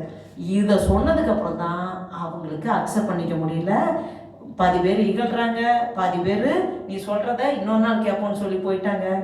இப்படி சொல்லும்போது அவரு பவுல் என்ன சொல்றாரு, அந்த இடத்தை விட்டு போயிட்டாரு. சிலர் அவனை பற்றி கொண்டு விசுவாசிகளானார்கள். ஆமென். இப்ப பாருங்க, நம்ம கூட ஒரு ஒரு மீட்டிங்ல ஒரு 1000 பேர் 2000 பேர் இருக்காங்கன்னு வச்சுக்கோங்க. ஓ, இவ்வளவு பெரிய குரூப், அப்ப நம்ம சொல்றதோட எல்லாருக்கும் போயிடும், சத்தியம் பேர் எல்லாம் கேட்டுவாங்க அப்படின்லாம் நினைக்கவே முடியாது. அதுல வேணா ஒரு சின்ன குரூப் வேணா இருதயம் தொடப்பட்டு அந்த சத்தியம் இருதயத்துல நல்ல நிலத்தில் விழுந்த விதை போல விதைக்கப்படும். அதுல உட்கார்ந்துருக்க அந்த 2000 3000 பேரும் இருதயம் எப்படி இருக்கும்? ஒண்ணு வழியருகே விதைக்கப்பட்ட விதை போல இருக்கும், ஒண்ணு கற்பாரில் விதைக்கப்பட்ட விதை போல இருக்கும், ஒண்ணு முச்செடியில் விதைக்கப்பட்ட விதை போல இருக்கும். ஒரு சிலர் தான் நல்ல நிலத்தில் விதைக்கப்பட்ட விதை போல இருக்கும். அப்ப நல்ல நிலமாகிய இருதயம் உள்ளவர்கள் தான் அந்த இருதயத்துல சிந்திக்கிற திறன் கொஞ்சம் பேர் தான் இருக்கும், ஒரு குரூப் ஆஃப் மெம்பர். அப்ப அது குரூப் ஆஃப் பீப்புள்ஸ்க்காகத்தான் இந்த பவுல் இவ்வளவு நேரம் மார்ஸ் மேடையில இருந்து பிரசங்கம் பண்ணியிருக்காரு. அவருக்கு சொல்றது நம்ம கடமை, அது ஆண்டவர் பார்த்துக்குவாரு. கரெக்டா பாருங்க. அதே மாதிரி சிலர் பற்றி கொண்டு விசுவாசிகளானார்கள். அவர்களில் மார்ஸ் மேடையின் நியாயாதிபதிகளில் ஒருவனாகிய தியோனிசியு, அவன் பாருங்க மார்ஸ் மேடைகளின் நியாயாதிபதிகள் ஒருத்தனா. பாருங்க ஆண்டவர் எப்படிப்பட்ட ஆளை கவர்ந்து இருக்கிறார் பாருங்க. அந்த மார்ஸ் மேடையில நியாயாதிபதியா இருக்கிற ஒருத்தனை பிடிச்சிட்டாரு. அப்ப அவனை பிடிச்சா அவனுக்கு யார் யாரெல்லாம் ஸ்டூடெண்டா வராங்களோ, அவன் எத்தனை பேருக்கு ப்ரீச் பண்றாங்களோ, அவன் மூலமா சத்தியம் அப்படியே ஸ்ப்ரெட் ஆயிரும். அப்ப ஆண்டவர் ஒரு சில பேரை செலக்ட் பண்றாங்கன்னா அவங்கள கொண்டு நிறைய பேரை கவர்ந்து இருக்கிறதுக்கு அவருடைய திங்கிங்கே அனாதி தீர்மானம். பாருங்க, அந்த மார்ஸ் மேடைகளில் நியாயாதிபதிகள் ஒருவனாகிய தியோனிசியு என்பவனும் தாமரி என்னும் பேருள்ள ஒரு ஸ்திரீயும் இவர்களுடனே வேறு சிலரும் இருந்தார்கள். அவங்கெல்லாம் விசுவாசிகளாக அந்த விசுவாசிகள் குரூப்ல அவங்களும் இருக்கிறாங்க. அப்ப பவுல் வெற்றிகரமா அந்த பிரசங்கம் பண்ணி முடிக்கிறான் அந்த அத்தனை பட்டணத்துல. அதுல ஒரு குரூப் ஆஃப் பீப்புள்ஸ் ஆண்டவர் விசுவாசிக்கிறாங்க. அவன் வெற்றிகரமா அது முடிச்சுட்டு அதுக்கப்புறம் அதை கடந்து கொரிந்து பட்டணத்துக்கு போகிறான். இதுதான் 17ஆம் அதிகாரத்துல நம்ம இது வரைக்கும் பார்த்துருக்கோம். 17ஆம் அதிகாரத்துல அந்த தெசலோனிக்கே பட்டணத்துக்கு போறாங்க, அதுக்கப்புறம் பெரோயா பட்டணத்துக்கு, அதுக்கப்புறம் ஏதென்ஸ் அத்தனை பட்டணத்துக்கு போய் அவன் அந்த ஊழிய பாதையில் இது பண்ணி இப்போ 18ஆவது அதிகாரம் அடுத்து கண்டினியூஷன். இதெல்லாம் அவன் அந்த பவுலுடைய 2வது மிஷினரி பிரயாணம் தான் இதை நம்ம பார்த்துட்டு வரோம். ஆக்சுவலி இந்த 2வது மிஷினரி பிரயாணம் 15வது அதிகாரம் 36வது வசனத்துலேருந்து கண்டினியூஷனாக போயிட்டுருக்கு. அதில் பாதி வரையும் முடிஞ்சிச்சு. இப்போ கடைசி பகுதிகளில் வந்திருக்கும். இப்போ கொரிந்து பட்டணம் பிரேக் பண்ணுவோம், கண்டினியூ பண்ணோம். இப்போ இப்போ நம்ம கொரிந்து பட்டணத்துக்கு இப்போ வந்தாச்சு. இப்போ கொரிந்து பட்டணத்தை பற்றி சொல்லணும்னா, இந்த கொரிந்து பட்டணம் எப்படி தெரியுங்களா, பயங்கர பணக்காரங்க, படிப்பறிவே இல்லாதவங்க. ஏன்னா இந்த கொரிந்து பட்டணம் எப்படின்னா மிடில் ஈஸ்ட்ல இருக்கு. இப்போ அங்கே 2 துறைமுகங்கள் இருக்கு. இந்த கிழக்கு சைடுகளுக்கு வரவனுங்களும் இங்கிருந்து வரவங்களும் ரெஸ்ட் எடுக்கிறதுக்கு அங்கதான் துறைமுகத்துல நங்கூரம் போட்டு நிறுத்தி 2 மாசம் இருந்து எல்லாம் அங்க ரெஸ்ட் எடுத்துட்டு அப்படி போங்க பார்த்தா பயங்கர ஹோட்டலா எல்லாம் ஃபில் ஆயிருக்கும், வீடுகள் எல்லாம் ஃபில் ஆயிரும். பயங்கர பிஸியான பட்டணம். எல்லாம் பிஸ்னஸ் பண்ற பீப்புள்ஸ். அவங்க சும்மாவே காசு புடங்கும் அப்படி. அப்போ அவங்க இந்த ஸ்டடீஸ்க்கு ரொம்ப கான்சன்ட்ரேஷன் கொடுக்க மாட்டாங்க. போய் எது படிக்கணும், இப்போ படிக்கணும்னா அதுக்கு படித்து நல்ல ஒரு பெரிய ஆளாகி நல்ல ஒரு பொசிஷன் கை நிறைய சம்பாதிச்சு நல்லா இருப்போம். அதுக்கே நாங்கள் இப்போயே தானே சம்பாதிக்கிறோம் அப்படின்னு சொல்லி அவங்க அந்த படிப்புக்கு ரொம்ப இம்பார்ட்டன்ஸ் கொடுக்க மாட்டாங்க. அவங்க நல்ல பிஸ்னஸ் மைண்ட் உள்ளவங்க. ஒன்று என்னன்னாக்கா மணி எண்றதுக்கு மட்டும் படிச்சுக்குவாங்க. மணி கவுண்டிங் அது பண்ணுறது மட்டும், மற்றபடி ஃபுல்லாக அப்படி. ஆனால் இந்த மாதிரி பிஸியான இடத்துல வெளிநாட்டரசு நிறையா வருவாங்க, போகிற இடம். அப்போ இந்த மாதிரி இடத்துல இன்னொன்று ஒரு அவங்களுடைய பழக்க வழக்கங்கள் பார்த்தா ரொம்ப மோசமானதாக இருந்தது. அவங்க ஒரு தகாத உறவுகள், அதாவது இந்த ரெட் லைட் ஏரியாலாம் ரொம்ப ஃபேமஸாக இருந்துச்சாங்க. அந்த மாதிரி அந்த பல நாட்டவர்கள் பிஸ்னஸ் பண்ணுற இடம்னால அந்த மாதிரி முறைகேடான உறவுகள், முறையற்ற உறவுகள் அங்கே நிறையாவே இருந்துச்சு. அது காமனாக இருந்துச்சு. அது அவங்களுக்கு தப்பு மாதிரியே தெரியாது. அந்த மாதிரி அவங்க அப்படி இருந்துட்டு இருந்தது. இது இப்போ ஏத்தென்ஸ்லேருந்து இப்போ கொரிந்து பட்டணத்து டிஸ்டன்ஸ் பார்த்தீங்கன்னா 40 மைல் தூர டிஸ்டன்ஸு. இப்போ அந்த கொரிந்து பட்டணம் அது உண்மையுமே ஒரு ரிஸ்க் பட்டணம் தான். இப்போ நம்ம பார்க்குறோம் கொரிந்து பட்டணத்தில் இப்போ 18வது அதிகாரம் 1-2 வசனங்கள் பார்த்தோன்னா, அதன் பின்பு பவுல் அத்தனே பட்டணத்தை விட்டு கொரிந்து பட்டணத்துக்கு யூதர் எல்லாரும் ரோமாபுரியை விட்டு போகும்படி கிலௌதிராயன் கட்டளையிட்டபடியினாலே இத்தாலியாவிலிருந்து புதிதாய் வந்திருந்த பொந்து தேசத்தானாகிய ஆக்கிலா என்னும் நாமமுள்ள ஒரு யூதனையும் அவன் மனைவியாகிய பிரிஸ்கில்லாலையும் அங்கே கண்டு அவர்களிடத்திற்கு போனான். பாருங்க, இவங்க அத்தனை பட்டணத்திலிருந்து இப்போ கொரிந்து பட்டணத்துக்கு வந்துட்டாரு. பவுல் போறாரு. அவர் யூதரை அந்த டைம்ல என்னன்னாக்கா, யூதர் எல்லாரும் இந்த ரோமாபுரியில இருக்கும்போது இந்த கிலௌதிராயன் அவங்க ரோம பேரரசர் அவர் என்ன பண்றாரு, கட்டளையிடுறாரு எல்லாம் இந்த இடத்துல கூட போங்கன்னு. ரோமோடைய கெட்டு தான் இத்தாலி. அப்போ இத்தாலியில் இருந்த யாருன்னா ஆக்கிலா பிரிஸ்கில்லா. அவங்க ஹஸ்பண்ட் ஒய்ஃபு. ஆக்கிலா அவரோட மனைவி தான் பிரிஸ்கில்லா. அப்போ அந்த ஹஸ்பண்ட் ஒய்ஃப் அவங்க என்ன பண்ணுறாங்க, அந்த இடத்துட்டு கடந்து இப்போ அவங்க கொரிந்து பட்டணத்தில் தான் அவங்க இருக்கிறாங்க. அந்த டைம் தான் பவுல் இப்போ அவங்கள மீட் பண்ணுறாரு கொரிந்தில். அப்போ பாருங்க, அவர்கள் கூடரம் பண்ணுகிற தொழிலாளிகளாக இருந்தாங்க. தானும் அந்த தொழில் செய்கிறனானபடினாலே அவர்களிடத்தில் தங்கி வேலை செய்து கொண்டு வந்தான். பாருங்க, இந்த கூடார தொழில் பண்றான்னு சொல்லி இந்த இடத்துல தான் வந்துருக்கும். இந்த கொரிந்த பத்தி சொல்லும் போது இந்த இடத்துல தான் பவுல் சொல்லியிருப்பார். ஏன்னா பவுல் இந்த கூடார தொழில் பண்ணித்தான் அவர் ஊழியம் பண்ணிட்டு இருந்தாரு அப்படின்னு இல்லை. பவுல் உண்மையுமே அவர் பயங்கர பணக்காரர். அவர் அந்த கமாலியல் கிட்ட படித்தவர். அவர் பயங்கர பணக்காரர் இருந்தவர். அவர் இந்த கூடார தொழில் அந்த ஸ்பாட்ல இந்த கொரிந்து பட்டணத்துல இருக்கும்போது தான் கூடார தொழிலை பண்ணார். ஏன் இது இப்படி போட்டிருக்குன்னா, அந்த தானும் அந்த தொழில் செய்கிறனானபடியினாலே தங்களிடத்து தங்கி வேலை செய்து கொண்டு வந்தான் அப்படின்னு பார்த்தா, இந்த யூத ஜனங்களே என்னதான் பணக்காரங்களா இருந்தாலும் அவங்க ஏதாவது ஒரு தொழில் செய்கிறவங்களா இருப்பாங்க. இப்பயே பார்த்தீங்கன்னா இந்த யூத ஜனங்க பயங்கரமாக அவங்க எந்நேரம் பிஸி தான். அவங்க ஏதாவது ஒரு ஆக்டிவிட்டீஸில் பிஸியாக தான் இருப்பாங்க. அந்த மாதிரி தான் அந்த யூத மக்கள். அப்போ வந்து இவங்க வந்து அந்த கொரிந்துக்கு வராங்க. இவங்க வந்து ஆக்கிலா பிரிஸ்கில்லா அவங்க வந்து கூடாரம் சேல்ஸ் பண்ணி. ஏன் இந்த கூடார தொழில் இதை சொல்கிறோன்னா, அந்த பட்டணம் வந்து பயங்கர ஃபேமஸ், ஒரு டூரிஸ்ட் பிளேஸ்னு வச்சுக்கோங்களேன். இப்போ பாண்டிச்சேரிலாம் எடுத்திங்கன்னா அந்த ஃபுல்லாக ஹோட்டல் எல்லாமே, எங்கிட்ட பார்த்தா இங்கிட்டு திரும்பினா கடை வீதிகள், இங்கிட்ட பார்த்தா ஹோட்டல் எல்லாம் ஃபுல்லாயிரும். எல்லாம் பிஸ்னஸ் பயங்கரமாக போயிட்டுருக்கும். அப்போ ஹோட்டல்லாம் ஃபுல்லாயிரும். சில டைம் வீடுகளில் ரெண்ட்டுக்கு வச்சு அதுவும் ஃபுல்லாயிடும். அப்போ என்ன பண்ணுவாங்க, அப்புறம் தங்குறதுக்கு ஏதாவது வேணும்னு இந்த மாதிரி கூடாரங்களை போட்டு, கூடாரங்களை டென்ட் அடித்து ஒரு மாதமோ 2 மாதமோ 1 நாளோ 10 நாளோ அப்படி தங்குறவங்க கூடாரங்களை ரெண்ட்டுக்கும் வாங்கிக்குவாங்க, இல்லை சொந்தமாகவும் வாங்கி வச்சுட்டு அப்புறம் பிரித்து எடுத்துகிட்டு போவாங்க. அந்த மாதிரி அந்த இடத்துல கூடார தொழில் வந்து ரொம்ப ஃபேமஸாக இருந்துச்சு. அதனால தான் பவுல் வந்து அது மாதிரி அவன் அரபி தேசத்தில் ஸ்டார்டிங்கில் அவன் அரபி தேசத்துக்கு போகும்போது அப்போலாம் இந்த மிடில் ஈஸ்டில் இந்த கூடாரம் பண்ணி அவங்க தங்குறது வந்து இந்த மிடில் ஈஸ்ட்காரங்க ரொம்ப பிடிக்கும். அப்போ அந்த டைமில் அவன் கற்றுட்டு இருந்தது தான் அந்த கூடாரம் பண்ணுறது.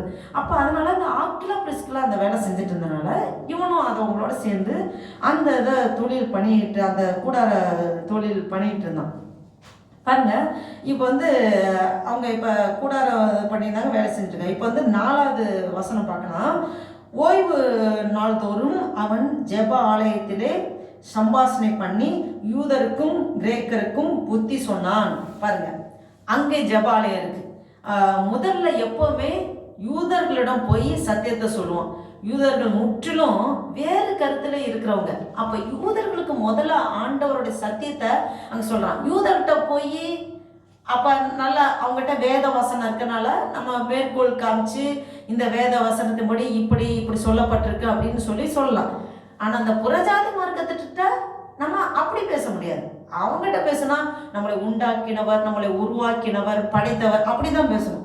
அதான் அவன் வந்து அவனுக்கு அந்த யார்கிட்ட எப்படி நம்ம சொல்லணும், சத்தியத்தை எப்படி சொல்லி புரிய வைக்கணுங்கிறது பவுல் நல்லா தெரிஞ்சிருக்காரு. இப்போ 18ஆம் அதிகாரம் 5ஆம் வசனம் பார்த்தோன்னா, மக்கதோனியாவிலிருந்து சீலாவும் தீமோத்தேயும் வந்தபோது பவுல் ஆவியில் வைராக்கியம் கொண்டு இயேசுவே கிறிஸ்து என்று யூதருக்கு திஷ்டாந்தப்படுத்தினான். பாருங்க, இப்ப மக்கதோனியாவிலிருந்து இப்போ வராங்க. மக்கதோனியால அந்த தெசலோனிக்கே பட்டணத்தின கெட்டுதான் மக்கதோனியா. அப்ப இந்த பவுல் சீலாவும் அங்க இருந்தவங்க இப்ப இங்க வராங்க. இந்த கொரிந்து பட்டணத்துக்கு வரும்போது பவுல் அது வரைக்கும் தனியா இருந்தவருக்கு ரொம்ப சந்தோஷமாயிடுச்சு, ரொம்ப ஆவியில வைராக்கியம் ஆயிடுச்சு. அப்ப ஆவியில வைராக்கியம் ஆயிடுச்சுன்னா அதுக்கு முன்னாடி அவன் ஆவியில சோர்ந்து போயிருக்கணும். பாருங்க, மக்கதோனியா தேசத்துல வந்து அவன் வைராக்கியம் கொண்டானா அவன் தனியா வேலை செய்யும் போது எதிர்ப்புகள் இருக்கும், அவமானங்கள் இருக்கும், ஒரு சோர்வு வரும். சீக்கிரமா தீமோத்தேயும் சீலாவை அனுப்பி வைங்கன்னு சொல்லி தான் அவன் வந்து கிளம்பி வரான். அப்ப சகோதர அன்பு, அந்த ஒருங்கிணைப்பு ரொம்ப முக்கியம். ஒரு ஊழியர் செய்யறவங்களுக்கு அவங்களுக்கு சப்போர்ட்டிவா சில சப்போர்ட்டிவ் ஊழியர்கள் கண்டிப்பா வேணும்.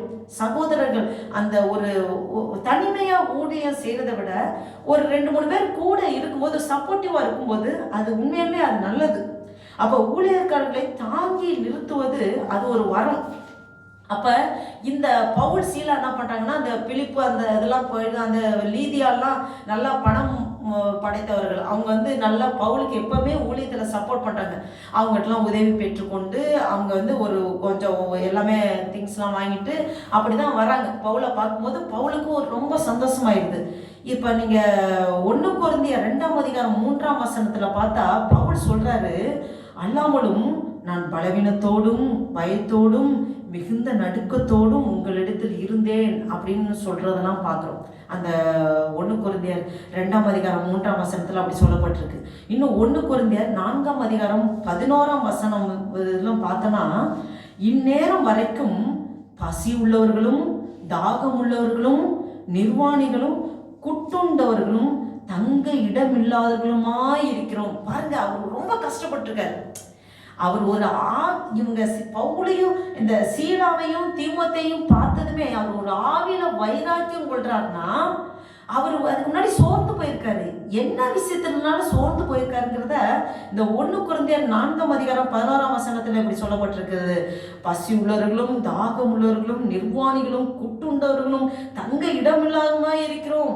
இன்னும் அடுத்த வசனம் பார்த்தீங்கன்னா, எங்கள் கைகளினாலே வேலை செய்து பாடுபடுகிறோம், வையப்பட்டு ஆசீர்வதிக்கிறோம், துன்பப்பட்டு சகிக்கிறோம். ரொம்ப அவர் பாடுபட்டிருக்காரு.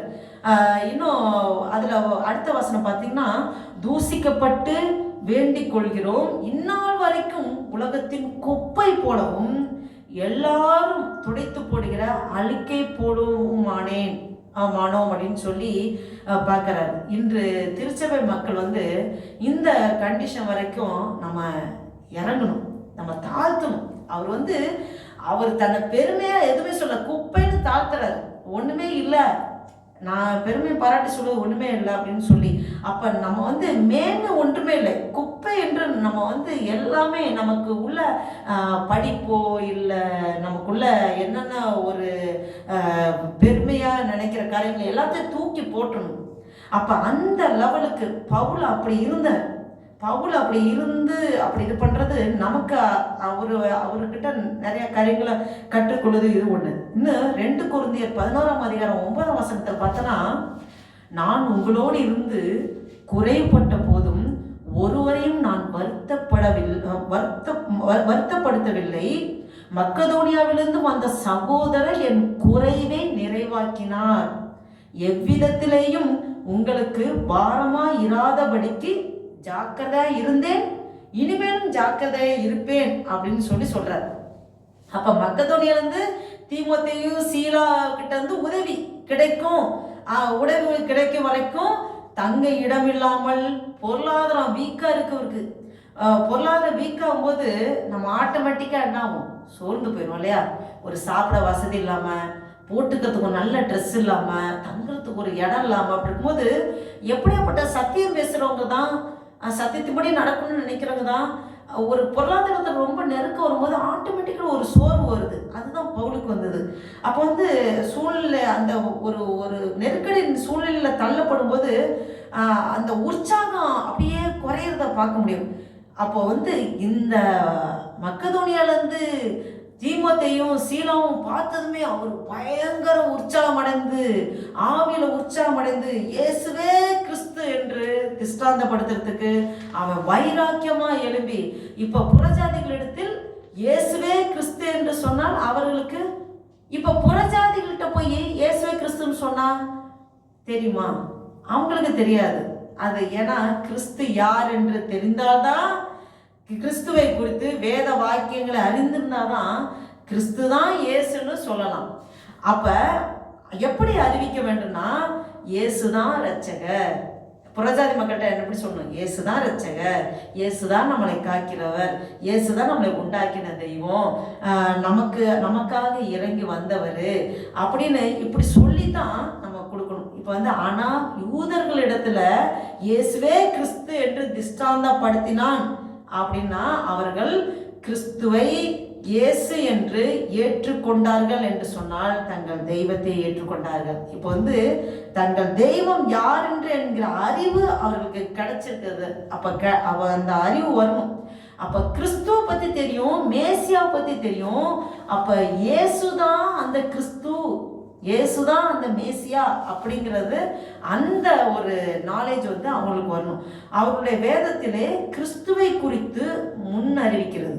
இப்போ அவங்க வச்சிருந்த பழைய ஏற்பாடு, அந்த நியாய பிரமாணம், தீர்க்கதரிசன புத்தகம், வேத வாக்கியங்கள் இதெல்லாம் வச்சிருக்காங்க புஸ்தகங்கள். அப்ப அதுல ஆண்டவர் வெளிப்படையா தீர்க்கமா நிறைய அநேக வசனங்கள் மூலமா வெளிப்படுத்தியிருக்காரு. அப்ப கிறிஸ்து என்று சொல்லாவிட்டாலும் மேசியான்ற வார்த்தை சொல்லப்பட்டிருக்கு பழைய ஏற்பாட்டுல. இப்ப கிறிஸ்து புதிய ஏற்பாட்டுல கிரேக்க பதத்துல நம்ம பார்க்கிறோம். பழைய ஏற்பாட்டுல மேசியாங்கிறது தானியல் புஸ்தகத்திலாம் எழுதப்பட்டிருக்கு. அப்ப எபிரேய பாஷையில மேசியா என்றும் கிரேக்க பாஷையில கிறிஸ்து என்றும் யூதர் அந்த சொல்லப்படுகிற அந்த ஒருவருக்காக அந்த யூதர்கள் காத்திருக்கிறாங்க.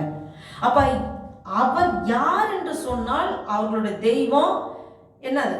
ஆபிரகாம், ஈசாக்கு, யாக்கோபு அவர்களோட பிதாக்களின் தெய்வம், அவர்களை எகிப்திலிருந்து விடுதலாக்கிய தெய்வம், நானே உங்கள் தேவனாகிய கர்த்தர் என்று அவர் சொன்னவர், என்னையன்றி வேறொருவர் இல்லை என்று சொன்னவர், இவர் மனுக்குலத்தை ரட்சிக்கிறதுக்காக இந்த பூமியிலே மனிதனாக வெளிப்பட வேண்டும் என்று அவருடைய தீர்க்க தரிசன புத்தகம் இதெல்லாம் சொல்லப்பட்டிருக்கு.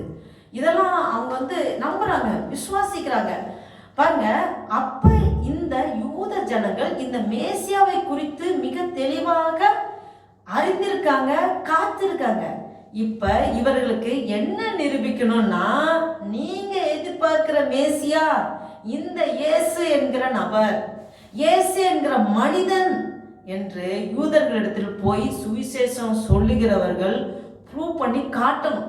இதுதான் ஒரு முக்கியமானது. யூதர்கள் அவங்களோட மத நம்பிக்கையில வைராக்கியமா இருக்காங்க. அவங்க எல்லாம் நம்புறாங்க, தாவீதின் குமாரன் மேசியா வரப்போறாரு, கிறிஸ்து. அதை பத்தி நாள் ஃபுல்லா பிரசங்கம் பண்ணாலும் கேட்கறதுக்கு ரெடி. ஆனா அந்த கிறிஸ்து தான், இயேசு தான், அவரு தான் கிறிஸ்து மேசியா அப்படின்னா அதை ஏற்றுக்கொள்ள மாட்டாங்க. வேதத்தை வைத்திருக்கிறோம், வேத வசனத்தின் மூலமாக திருஷ்டாந்தப்படுத்த காமிக்கிறார். இப்ப இப்படியாக ஏற்றுக்கொண்டவர் தான் இந்த மாதிரி இந்த வழியில இந்த மாதிரி சொல்லி ஏற்றுக்கொண்டதான் பவுல், சீலா, தீமோத்தே இவங்கெல்லாம் ஆண்டவர் வேத வசனத்தை ஆராய்ந்து பார்த்து, ஆமா நம்ம நினைக்கிறோம் மேசியா கிறிஸ்து இவருதான், இயேசுதான் அவரு அப்படின்னு தெரிஞ்சுக்கிட்டவங்க தான் இந்த பவுல், சீலா, தீமோத்தே. அப்ப இவர்கள் வந்ததும் ஆவியில அவர் வைராக்கியம் உண்டாகுது. அப்ப இயேசுவே கிறிஸ்து என்று திருஷ்டாந்தப்படுத்தினாங்க. பாருங்க, 6வது வசனம் பாத்தீங்கன்னா, அவர்கள் எதிர்த்து நின்று தூசித்த போது அவன் தன் வஸ்திரங்களை உதறி, உங்கள் இரத்த பலி உங்கள் தலையின் மேல் இருக்கும், நான் சுத்தமாய் இருக்கிறேன், இது முதல் புறஜாதியாரிடத்திற்கு போகிறேன் என்று அவர்களுடனே சொல்லி. பாருங்க, இந்த பவுல் வேத வாக்கியங்களாலே நிரூபிக்கும் போது எதிர்த்து நிற்கிறாங்க, தூசிக்கிறாங்க. யாரு? யூத ஜனங்க தான், அவங்களே தூசிக்கிறாங்க. இப்ப இந்த மத்தேயு 10ஆம் அதிகாரம் 14ஆம் வசனத்துல நம்ம பார்த்தோம்னா, இந்த ஆண்டவர் சொல்றாரு, நீங்க கேட்கலனா, அது எவனாகிலும் உங்களை ஏற்றுக்கொள்ளாமல் உங்கள் வார்த்தைகளை கேளாமலும் போனால் அந்த வீட்டையாவது பட்டணத்தையாவது விட்டு புறப்படும் போது உங்கள் கால்களில் படிந்திருக்க தூசியை உதறி போடுங்கன்னு சொல்லியிருக்கு. அப்ப அதை தான் பவுல் இந்த இடத்துல பண்றாரு. பாருங்க, அவர்கள் எதிர்த்து நின்று தூசித்த போது அவன் தன் வஸ்திரங்களை உதறி, உங்கள் இரத்த பலி உங்கள் தலையின் மேல் இருக்கும், நான் சுத்தமா இருக்கிறேன், இது முதல் புறஜாதிகளிடத்தில் போகிறேன் என்று அவருடனே சொல்லி. பாருங்க, இப்படி சொல்லும்போது இந்த வார்த்தை, இந்த வார்த்தையை கேட்ட உடனே அவரு வேத வசனங்களை பேசி நிரூபிச்சு காட்டுப்பா. இப்போ ஒரு வசனத்துல வச்சு பவுல் இந்த முடிவு பண்ணல. பவுல் எந்த அளவுக்கு அவன் சொல்லி எக்ஸாஸ்ட் ஆகி எவ்வளவு நிரூபிக்கிறதுக்கு எவ்வளவு போராடி இருப்பான். இந்த ஒரு வசனத்துல உடனே அவன் சொன்னதுமே கேட்கலையா, உடனே தூசியை உதறி தள்ளுற மாதிரி அவனு சொல்லிட்டு போல. அவன் ரொம்ப போராடி பார்த்திருக்கான். அந்த ஒரு வார்த்தையில இங்க போட்டிருக்கு, ஆனா அப்படி இல்லை, பல வேத வசனங்களை வச்சு நிரூபிச்சு காமிச்சிருப்பான். ப்ரூவ் பண்ணும்போது அவன் ஏற்றுக்கொள்ளாத போது, அப்போ நான் அவரை ஏற்றுக்கொண்டபடினாலே நான் நீதிமானா இருக்கேன். நான் ஏற்றுக்கொண்டிருக்கேன். ஒரு காலத்துல நான் உங்களை மாதிரி தான் இருந்தேன். நான் அந்த அதுக்கு எகென்ஸ்டா இருந்தவங்க, நியாய பிரமாணத்தை ஃபாலோ பண்ணவங்க, இப்படி எகென்ஸ்டா இருந்தவங்களை பார்த்து அவங்கள சிறையில போட்டேன், அவங்கள துன்பப்படுத்தினேன்.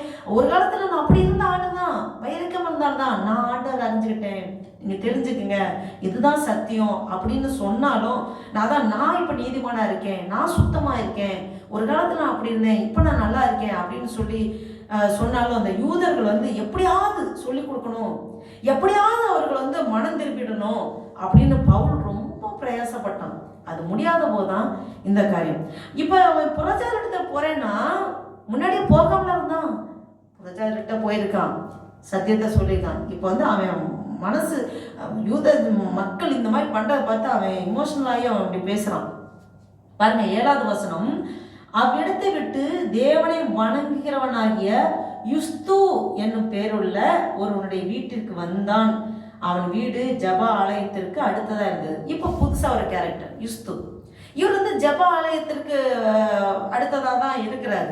யுஸ்து அவன் வந்து வந்து ஒரு யுஸ்து தேவனை வணங்குறனா தான். அதாவது தேவனை வணங்குறனா யூத ஜனங்க அவங்க வந்து யெகோவா தேவன் ஒரே தெய்வம் அப்படின்னு சொல்லி வணங்குறாங்க இல்லையா, அப்படிதான் அவன் இருந்தான். ஆனா உண்மையா பக்தியா இருந்தான். அப்ப பவுல் வந்து வெளிப்படுத்தும் போது வேத வசனங்களை காண்கும் போது அவன் தெரிஞ்சுக்கிறான், அவன் கண்கள் திறக்கப்படுகிறது, அவன் ஏற்றுக்கொள்கிறான். இதே மாதிரிதான் தேவனை வணங்குறவங்களாக லீதியாள் இருந்தாங்க. லீதியாள் தேவனை வணங்குறதா இருந்தா ஆண்டவர் அறிஞ்சுக்கிட்டாங்க.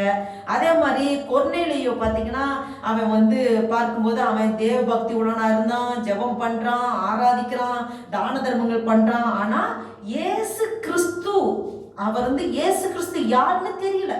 இப்போ இவங்களாம் ஒரு சில யூதர்கள் எப்படின்னா தேவனை வணங்குறாங்க, அவங்களுக்கு என்ன அறியாமையில இருக்காங்க, இயேசு கிறிஸ்து யாருன்னு அவங்க கண்கள் திறக்கப்படலை. ஆனா அவங்க உண்மையா பக்தியா இருக்கிறாங்க, உண்மையா. அப்ப வந்து அப்படி சத்தியத்தை சொல்லும்போது அவங்க அப்படியே ஏற்றுக்கொள்றாங்க. அப்படி யூதர்கள்ல கொஞ்சம் குரூப் ஆஃப் மக்கள் இருக்கிறாங்க. அப்ப இயேசு கிறிஸ்து யாருன்னு தெரியாம இருக்கும்போது ஆண்டவர் அந்த கொர்நேலி வீட்டுக்கு பேதுரு அனுப்பிச்சு சொல்லும்போது இயேசு கிறிஸ்துவை வெளிப்படுத்தும் போது அவன் ஏற்றுக்கொள்கிறான். அப்ப இந்த மாதிரி லீதியாளுக்கும் பவுல் மூலமாக இயேசு கிறிஸ்து அறிவிக்கப்பட்ட போது லீதியாலும் ஏற்றுக்கொள்றாங்க. இந்த மாதிரி இந்த யுஸ்து என்கிற மனிதனும் அவன் வந்து ஒரு காட் ஃபெய்த், அவன் வந்து ஒன் காட் ஃபெய்த்தில் இருக்கிறான். அதான் யெகோவா தேவன் அவர் தான் அப்படின்னு சொல்லி. அப்போ இயேசுவை பற்றி வசனத்தோடு சொல்லும்போது அவன் ஏற்றுக்கொள்கிறான். இப்போ அடுத்து 8வது வசனம் பார்த்தா, ஜெப ஆலய தலைவனாகிய கிறிஸ்பு என்பவன் தன் வீட்டார் அனைவரோடும் கர்த்தரிடத்தில் விசுவாசம் உள்ளனானால் கொரிந்தியரில் அநேகரும் சுவிசேஷத்தை கேட்டு விசுவாசித்து ஞானஸ்நானம் பெற்றார்கள். பாருங்க, இந்த கிறிஸ்பு பாருங்க, அவன் முன்னே கர்த்தரிடத்தில் விசுவாசம் உள்ளவனாதான் அவன் இருந்தான். ஆனா அந்த கர்த்தர் யார் என்று அறியாதவனா. அதேதான் இப்ப வந்து இந்த மாதிரி ஒரு சில உண்மையா தேவனை வழிபடுறவங்க இருக்காங்க. ஆனா அந்த கர்த்தர் யாருங்கிறத சத்தியம் தெரியாம தான் அவங்க இருக்காங்க.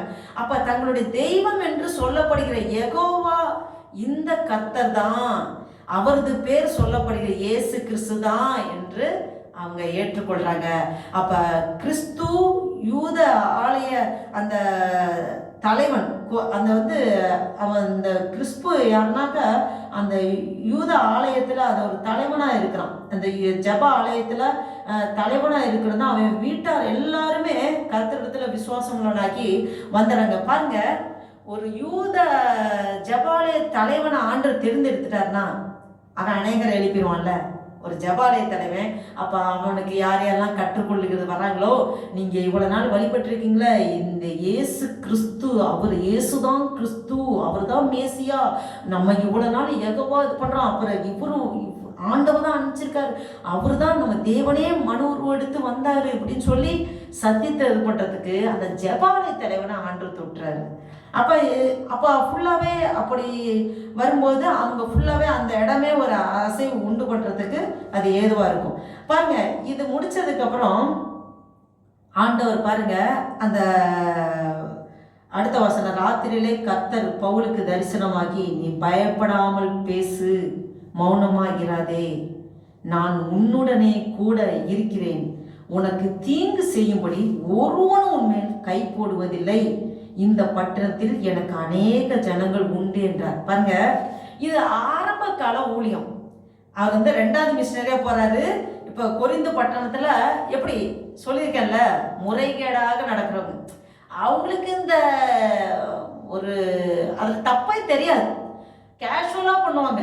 அவங்க வந்து அந்த எப்பயும் பிஸியான பட்டணம்னால அது அவங்களுக்கு தப்பாகவே தெரியாது, முறைகேடு அவங்களுக்கு ஒரு பெரிய இதாகவே தெரியாது. அப்போ அப்படிப்பட்ட இடத்துல, ரிஸ்கான இடத்துல இந்த ஆக்கிலா பிரிஸ்கில்லா கூட இருக்காங்க, பவுல் ஊழியம் பண்ணுறாரு, இப்போ தீமோத்தே சீலாலாம் வந்திருக்காங்க. இப்போ இவங்க வந்து ரொம்ப போராட்டம் தான் அந்த இடத்துல ஊழியம் பண்ணும்போது, அப்போ பவுலுக்கு ஆண்டவர் ராத்திரிலே தரிசனம் ஆறாரு, நீ பயப்படாமல் பேசு, மௌனமா இராத, நான் உன்னோட கூட இருக்கிறேன், உனக்கு தீங்கு செய்ய முடியும் ஒருவனும் உண்மையில் கை கொடுவதில்லை, இந்த பட்டணத்துல எனக்கு அநேக ஜனங்கள் உண்டுன்னு ஆண்டவர் சொல்றார்.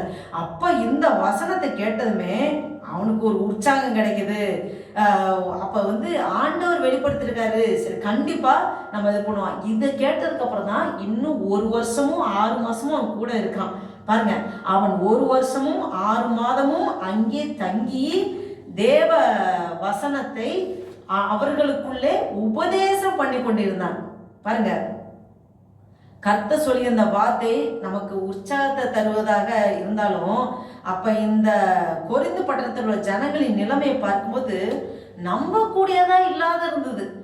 ஆண்டவர் இப்படி சொல்றாரு, ஆனா இந்த கொரிந்து பட்டணத்துக்காரங்க இப்படி இருக்காங்களே, எப்படி இது நம்புறது? அந்த ஆரம்ப காலகட்டத்தில் அந்த சபை வந்து தூங்குவதற்கு முன்பு நம்புவதற்கு சாத்தியமே இல்லாம இருந்த டைம்.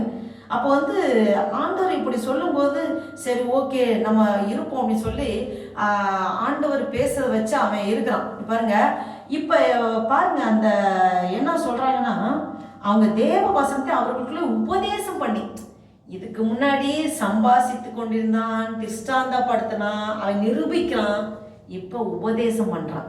அப்போ ஒரு கூட்டம் மக்கள் கிடைச்சிட்டாங்க. இவங்களுக்கு நிறைய ஆவிக்குரிய நிறைய காரியங்கள், நிறைய அதை பற்றி ஸ்டடிஸ் எடுக்கப்படுது, உபதேசம் பண்ணி கொண்டு தான். இப்போ உபதேசம் முன்பு சம்பாஷணை திஷ்டாந்தப்படுத்துறதை பார்க்குறோம். எப்படியாவது அவர்களுக்குள் நம்பிக்கை விதைக்கணும், படிப்படியாக ப்ரூவ் பண்ணி அவன் காண்பிக்கிறான். அது ஆரம்ப டைமு.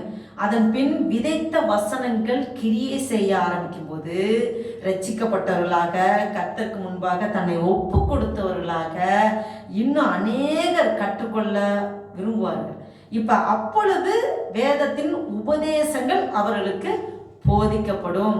இப்ப அவன் உபதேசம் பண்றான். அந்த இடத்துல பாருங்க, அநேக வேத வசனங்களின் கருத்து தெளிவிக்கப்படும். அப்ப வந்து தெளிவுபடுத்தணும். மற்றவர்களுக்கு தெளிவுபடுத்தப்படாத காரணம் என்ன? அவர்கள் அதை குறித்து கேட்கவே மாட்டாங்க. ஃபர்ஸ்ட் வசனத்தை கேட்டாதானே அதை பத்தி டீப்பா அதை பத்தி சொல்லி புரிய வைக்க முடியும். ஆரம்ப வார்த்தையே இருதயத்துக்குள் போகவில்லை என்றால் அப்பவே போனா அவங்க எதிர்த்து தான் நிற்பாங்க. அவங்க வந்து உபதேசம், அவங்களுக்கு உபதேசம் பண்றது யூஸே கிடையாது. அவங்க வசனத்தை முதல்ல சந்தோஷமா ஏற்றுக்கொள்றாங்களே, அப்போ அவங்களுக்கு உபதேசம் பண்ணும்போது அவங்க கேட்கறதுக்கு செவிகளை திறந்துருப்பாங்க. அப்ப இந்த மாதிரி ப்ரீச்சிங் உள்ளேயே போகலைன்னா அவங்களுக்கு டீச்சிங் பண்ண முடியாது. அப்போ வந்து ப்ரீச்சிங் என்றால் சுவிசேஷம் அறிவிக்கிறது. அதுபோல சுவிசேஷத்தில் அறிவிக்கப்பட்டதை ஏற்றுக்கொண்டு வருபவர்களுக்கு உபதேசத்தில் போதனை, அதாவது அதை வந்து டீச்சிங், அதை சொல்றோம். உபதேசம் சபைக்குள்ள வருகிறவர்கள் போதிக்கப்பட வேண்டும். உபதேசத்தில் அவர்கள் ஸ்ட்ராங் ஆகணும். போதனை ஒரு மனிதனாக மாற்றுது, வல்லமை உள்ளனாக மாற்றுது, பூர்ண புருஷனாக ஒரு ஆவிக்குரிய வளர்ச்சிக்கு அது வந்து ஒரு உந்துதலா இருக்குது. போதனை வந்து ரொம்ப முக்கியம். அடுத்து பாருங்க, 12ஆம் வசனம் பார்க்கிறோம். கல்லியோன் என்பவன் அகாயா நாட்டிற்கு அதிபதியான போது யூதர்கள் ஒருமனப்பட்டு பவுலுக்கு விரோதமாக எழும்பி அவனை நியாயாசனத்துக்கு முன்பாக கொண்டு போய் வருங்க. கல்லியோன் ஒருத்தங்களை பார்க்குறான். அவன் வந்து இப்போ கொரிந்து பட்டணத்தில் எப்படி 1.5 வருஷம் இருந்துட்டு இருக்காப்புல. இந்த யூத ஜனங்க ஆண்டவரை ஏற்றுக்கொள்ளாதவங்க, அந்த போதனையை ஏற்றுக்கொள்ளாதவங்க இருக்கவங்க, இவனை என்ன பண்ணலாம், இவன் வந்து இப்படி இது பண்ணிட்டு இருக்கானே, அப்படி ஒரு குரூப் ஆஃப் மக்கள் எதிரிகள் இருப்பாங்க இல்லையா, அவங்க பயங்கரமா பிளான் பண்றாங்க. இவனை எப்படியாவது சதித்து தீட்டி எப்படியாவது இது பண்ணுவேன்னு வெயிட் பண்ணிட்டு இருக்கும்போது தான் இப்ப யார் வரா? கல்லியோன் என்பவன் அந்த அகாயா நாட்டிற்கு அதிபதியான போது, அதுல போட்டுக்கு வருங்க, அதிபதியான போதுன்னா அவன் காத்திருக்காங்க ஒரு குரூப் மக்கள் வரட்டும், புதுசா எவனாவது வரட்டும், இவங்களுக்கு எகென்ஸ்டா நம்ம ஏதாவது சொல்லி இது பண்ணணும்னு சொல்லி. அப்போ வந்து அதிபதியான போது இவங்க வந்து என்ன பண்றாங்க, யூதர்கள் ஒருமனப்பட்டு, யூதர்கள் ஒரு குரூப் மக்கள் எதிரிகள் இருக்காங்களே, ஒருமனப்பட்டு என்ன பண்றாங்க, பவுலுக்கு விரோதமா எழும்பி அவனை நியாயாசனத்துக்கு முன்பாக கொண்டு போய் இவன் வேத பிரமாணத்துக்கு விகற்பமாய் தேவனை சேவிக்கும்படி மனுஷருக்கு போதிக்கிறான் என்றார்கள். பவுல் பேசுவதற்கு எத்தனைப்படுகையில் கல்லியோன் என்ன சொல்றான், யூதரை நோக்கி, யூதர்களே, இது ஒரு அநியாயமாய் அல்லது பொல்லாத நடக்கையா இருக்குமானால் நான் உங்களுக்கு பொறுமையாய் செவி கொடுப்பது நியாயமாய் இருக்கும். இது சொற்களுக்கும் நாமங்களுக்கும் உங்கள் வேதத்துக்கும் அடுத்த தர்க்கமானபடினாலே இப்படிப்பட்டவர்களை குறித்து விசாரணை செய்ய எனக்கு மனதில்லை. நீங்களே பார்த்து கொள்ளுங்கள் என்று சொல்லி அவர்களை நியாயாசனத்தில் நின்று துரத்தி விட்டார். அனுப்பிவிடல, துரத்திடலாம். உங்களுக்கு வேற பொழப்பில்லையா? உங்களுக்கு அவங்க இந்த மத ரீதியாக அதெல்லாம் அவங்க இந்த கான்சன்ட்ரேஷன் பண்ண மாட்டாங்க.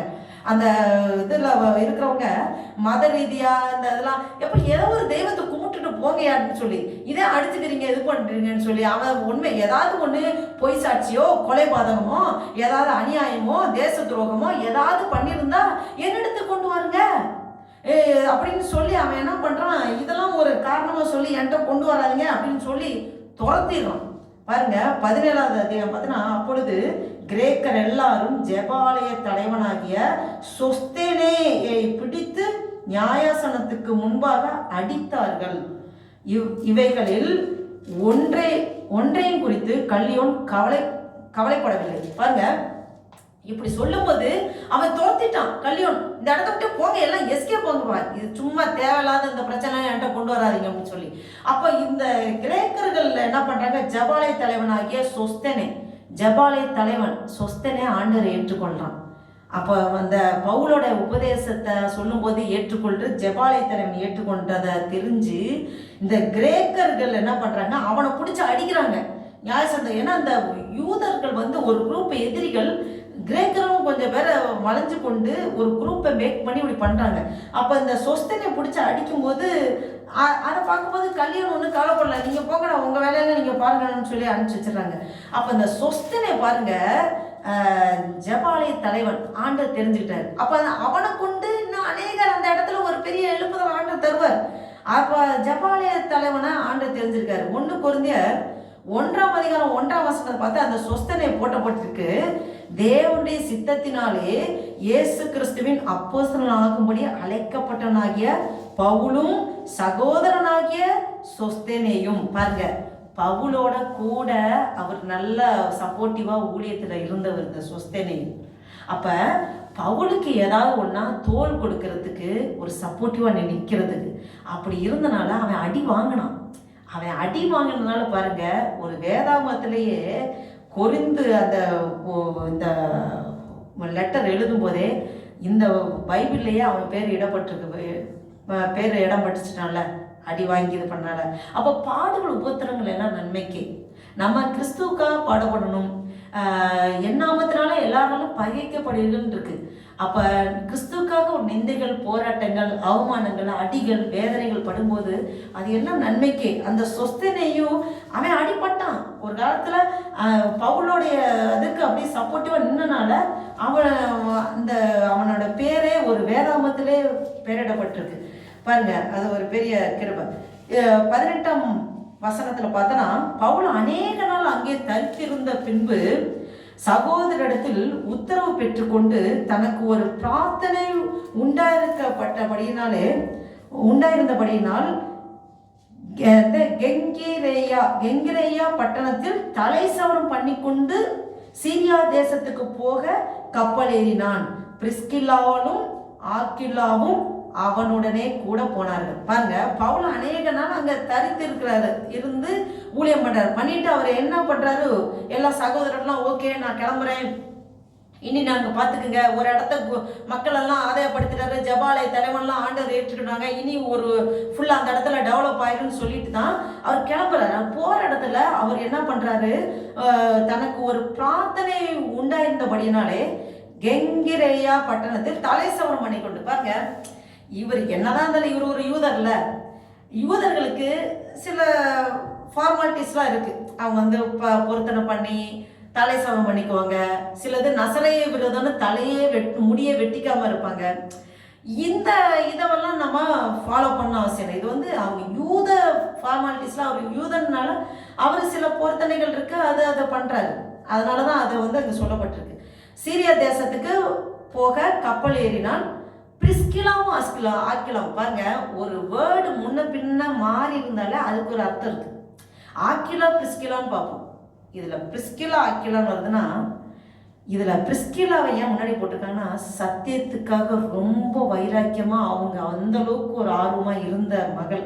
அது அவங்க மனைவி ரொம்ப இன்னும் ஆக்கிலாவோட பிரிஸ்கிலா பவுலோட ஊழியத்தில் அந்த சத்தியத்துக்காக கூட உழைக்கிறதுல ரொம்ப ஆர்வம் காட்டினால தான் பேரை முன்னாடி போட்டிருக்காங்க. பிரிஸ்கில்லா ஆக்கிலான்னு சொல்லி போடப்பட்டிருக்கு. இப்போ அவங்களோட கூட போகிறாங்க. இப்போ எங்கே போகிறாங்க? அவன் எபேசு பட்டணத்துக்கு வந்தபோது, இப்போ எபேசு பட்டணத்தில் வராங்க. இந்த எபேசியர் எப்படின்னாக்கா ரொம்ப படிப்பிஸ்ட்டு, பயங்கர படிப்பாளி. அவங்க எப்பயும் புத்தகம் கைமா தான் இருப்பாங்க. இந்த எபேசு பட்டணத்தில் எபேசியருக்கு எழுதின நிருபத்தில் பார்த்தீங்கன்னு வச்சுங்களேன், ரொம்ப அறிவு ஞானம் இருக்கிறது தான் பார்த்தா நமக்கு புரியும். அப்போ நிறையா எப்படிலாம் அந்த டாக்டரின், ஆழமான டாக்டரின் சொல்லப்பட்டிருக்கும். அப்போ ஊழியங்கள் 5 விதமான ஊழியங்கள், அப்போஸ்தலர்கள், தீர்க்கதரிசிகள், சுவிசேஷகர்கள், மேய்ப்பர்கள், போதகர்கள், இந்த 5 விதமான ஊழியம் எப்படி, இதெல்லாம் நிறைய டீப்பாக அந்த பின்னாடி அந்த எபேசியர் புஸ்தகத்தில் அதெல்லாம் போடப்பட்டிருக்கு. நம்ம இது ஆரம்ப கால ஊழிய கட்டங்கள் தான் இவர் பார்த்துட்டு இருக்காரு. எழுதும்போது எபேசியருக்கு எழுதும்போது இந்த மாதிரிலாம் இருக்கும். இன்னும் 6வது அதிகாரம்லாம் பார்த்தீங்கன்னா டிமோலாஜிஸ்ட், அதாவது இந்த ஆவிக்கு அந்த பிசாசோட காரியங்கள், பிசாசின் தந்திரங்கள், பிசாசை எப்படி எதிர்த்து நிற்கணும், அப்போ சர்வாயுத வர்க்கம், அப்போ 4 டைப்பாக பிசாசுகளை எப்படி எதிர்க்கிறது, எப்படி அவங்க மேற்கொள்கிறது, இந்த மாதிரி ரொம்ப டீப்பான சத்தியங்கள்லாம் இந்த எபேசியர் புத்தகம். அவங்க இந்த எபேசியர்ஸ் ஏற்றுக்கொள்ளும்போது, ஆண்டவர் ஏற்றுக்கொள்ளும்போது நிறைய புத்தகம்லாம் கொண்டு எரிச்சாங்களாம். அவங்க முன்னாடி அவங்கள முன்னாடி அவங்க இந்த மூட நம்பிக்கையில் அவங்க வச்சுருந்த புக்ஸு அந்த இதெல்லாம் எல்லாத்தையும் போட்டு எரிச்சாங்களாம். அப்போ பயங்கர படிப்பிஸ்ட்டு, நல்லா அவங்க பணக்காரங்க, அந்த மாதிரி இருந்தவங்கன்னா எபேசில். அவன் எபேசு பட்டணத்துக்கு வந்தபோது அங்கே அவர்களை விட்டு நீங்கி ஜெபாலயத்தில் பிரவேசித்து யூதருடனே சம்பாஷணை பண்ணினான் அப்படின்னு சொல்லி பார்க்குறோம். அப்போ யூதர்கிட்ட அங்கேயும் போய், எப்பவுமே ஒரு பட்டணத்துக்கு போனால் அவர் யூத மக்கள்கிட்ட போய் ஃபஸ்ட்டு ஆண்டரை பற்றி சொல்கிறதா இவருக்கு வழக்கம். அப்போ அவர் அந்த இதெல்லாம் போயிட்டு அங்கே முடிச்சுட்டு அவர் என்ன சொல்கிறாரு, என்னை அங்கே உள்ள இது ஒரு நிமிஷம், எபேசு பட்டணத்துக்கு வந்தபோது அங்கே அவர்களை விட்டு நீங்கி ஜெபாலயத்தை பிரவேசித்து யூதருடனே சம்பாஷணை பண்ணினான். அதுக்கப்புறம் வசனம் பாருங்க, அவன் இன்னும் சில காலம் தங்களுடைய இருக்க வேண்டும்னு அவங்க கேட்குறாங்க. யார்? எபேசிய மக்கள் கேட்குறாங்க, இன்னும் கொஞ்ச காலம் எங்களுடனே இருங்க, கூட இருங்கன்னு சொல்லும்போது இவன் சம்மதிக்கல, அவன் போறான். அடுத்து 26 அதிகாரம் பாருங்க, வருகிற பண்டிகைகளை எப்படியாவது நான் எருசலேமுக்கு இருக்க வேண்டும். என்ன பண்டிகை? பஸ்கா பண்டிகை. பஸ்கா பண்டிகை அனுசரிக்கிறதுக்கு அவன் ரொம்ப பிரயாசப்பட்டான். பாருங்க, இப்போலாம் ஒரு பஸ் ஏறினாலோ இல்லை ஃப்ளைட்டு பிடிச்சாலோ டக்குன்னு போயிடலாம். இந்த டைம் கலெக்ட் பண்ணி இந்த இடத்துல போய் ரீச் ஆயிடுன்னு சொல்லி. ஆனால் அப்போ கால்நடையாக போயிருப்பாங்க, இல்லை கடல் ஓரமாக கப்பலில் போயிருப்பாங்க. அப்போ எவ்வளோ மாதங்களுக்கு முன்பே பிளான் பண்ணி செய்யணும். அவன் ஒழுங்கும் கிரமமாக பண்ணுறான் பிளான் பண்ணி.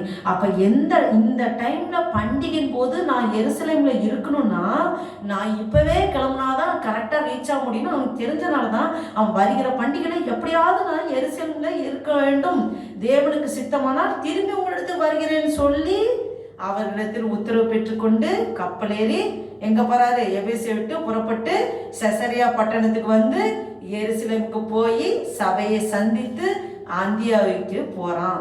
பாருங்க, இது சபை என்றால் அந்த நாட்கள்ல எருசலேமுல மட்டும்தான் காணப்பட்டது. அதாவது ஜெருசலேம் கவுன்சில், யூதர்களுக்கு செனகரிப் கவுன்சில் இருந்தது, கிறிஸ்தவர்களுக்கு அப்போஸ்தலர்கள் கூடுகிறது தான் அந்த ஆதி திருச்சபை எருசலேமில் தான் காணப்பட்டது. அப்போ அவன் அந்த இடத்துக்கு போகிறான்.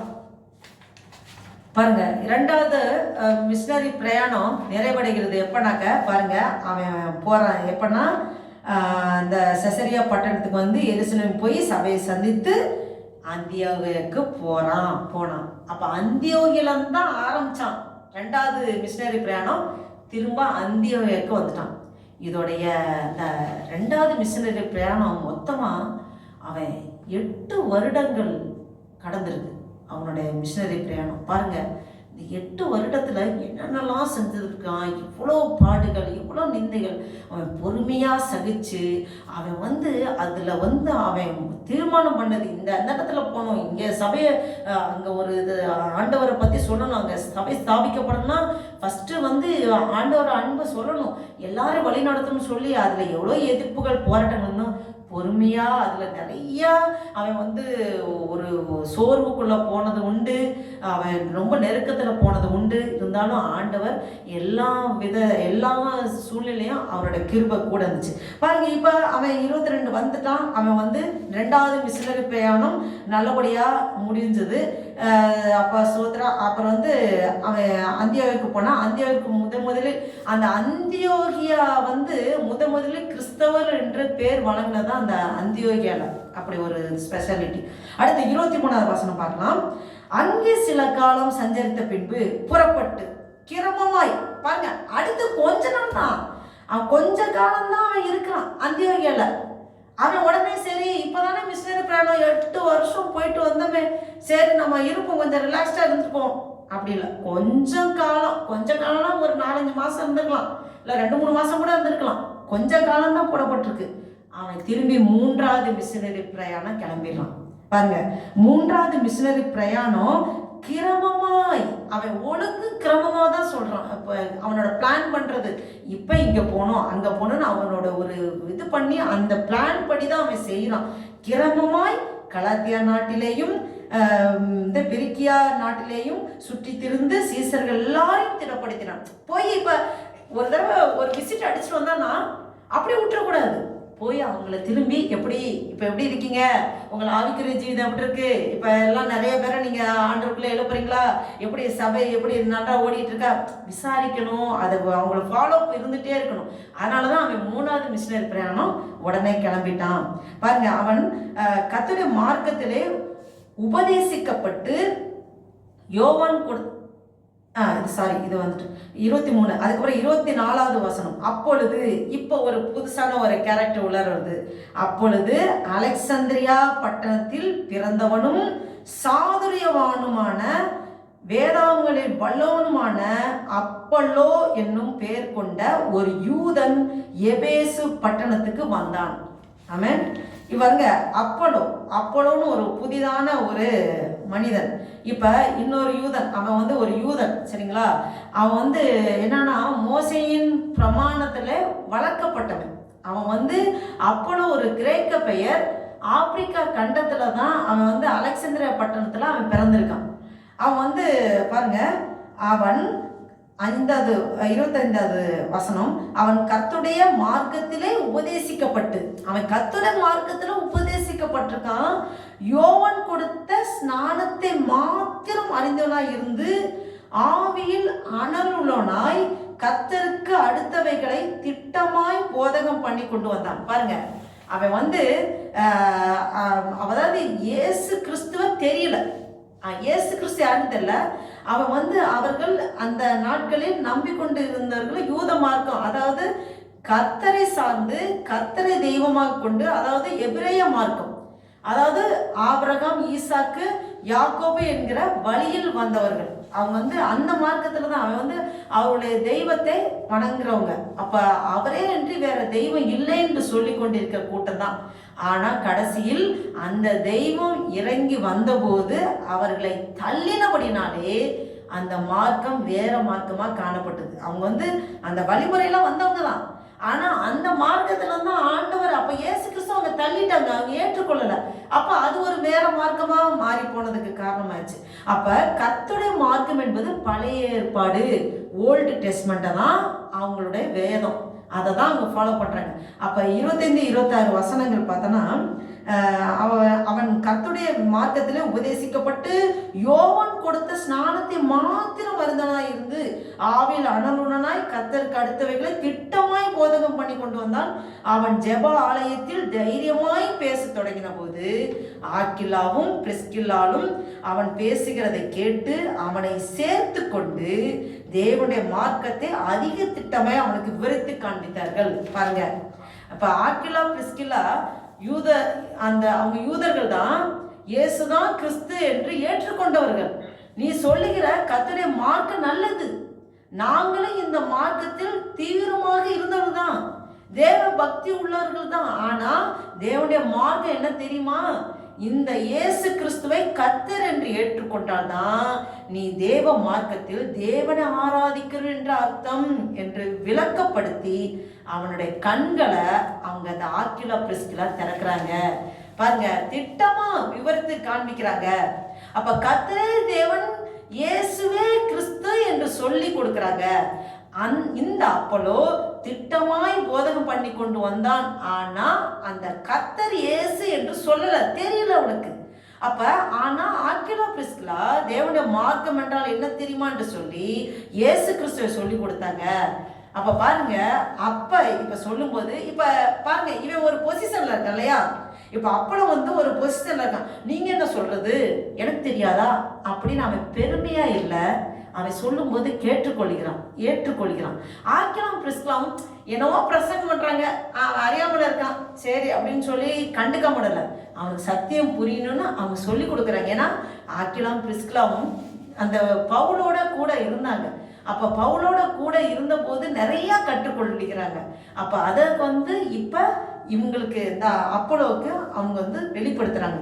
அப்ப அப்போலோ இதை கேட்டதுக்கு அப்புறம் 27வது வசனம் பாருங்க. பின்பு அவன் அகாயா நாட்டிற்கு போக வேண்டும் என்றிருக்கையில் சீசர்கள் அவனை ஏற்றுக்கொள்ளும்படி சகோதரர் அவர்களுக்கு எழுதினார்கள்.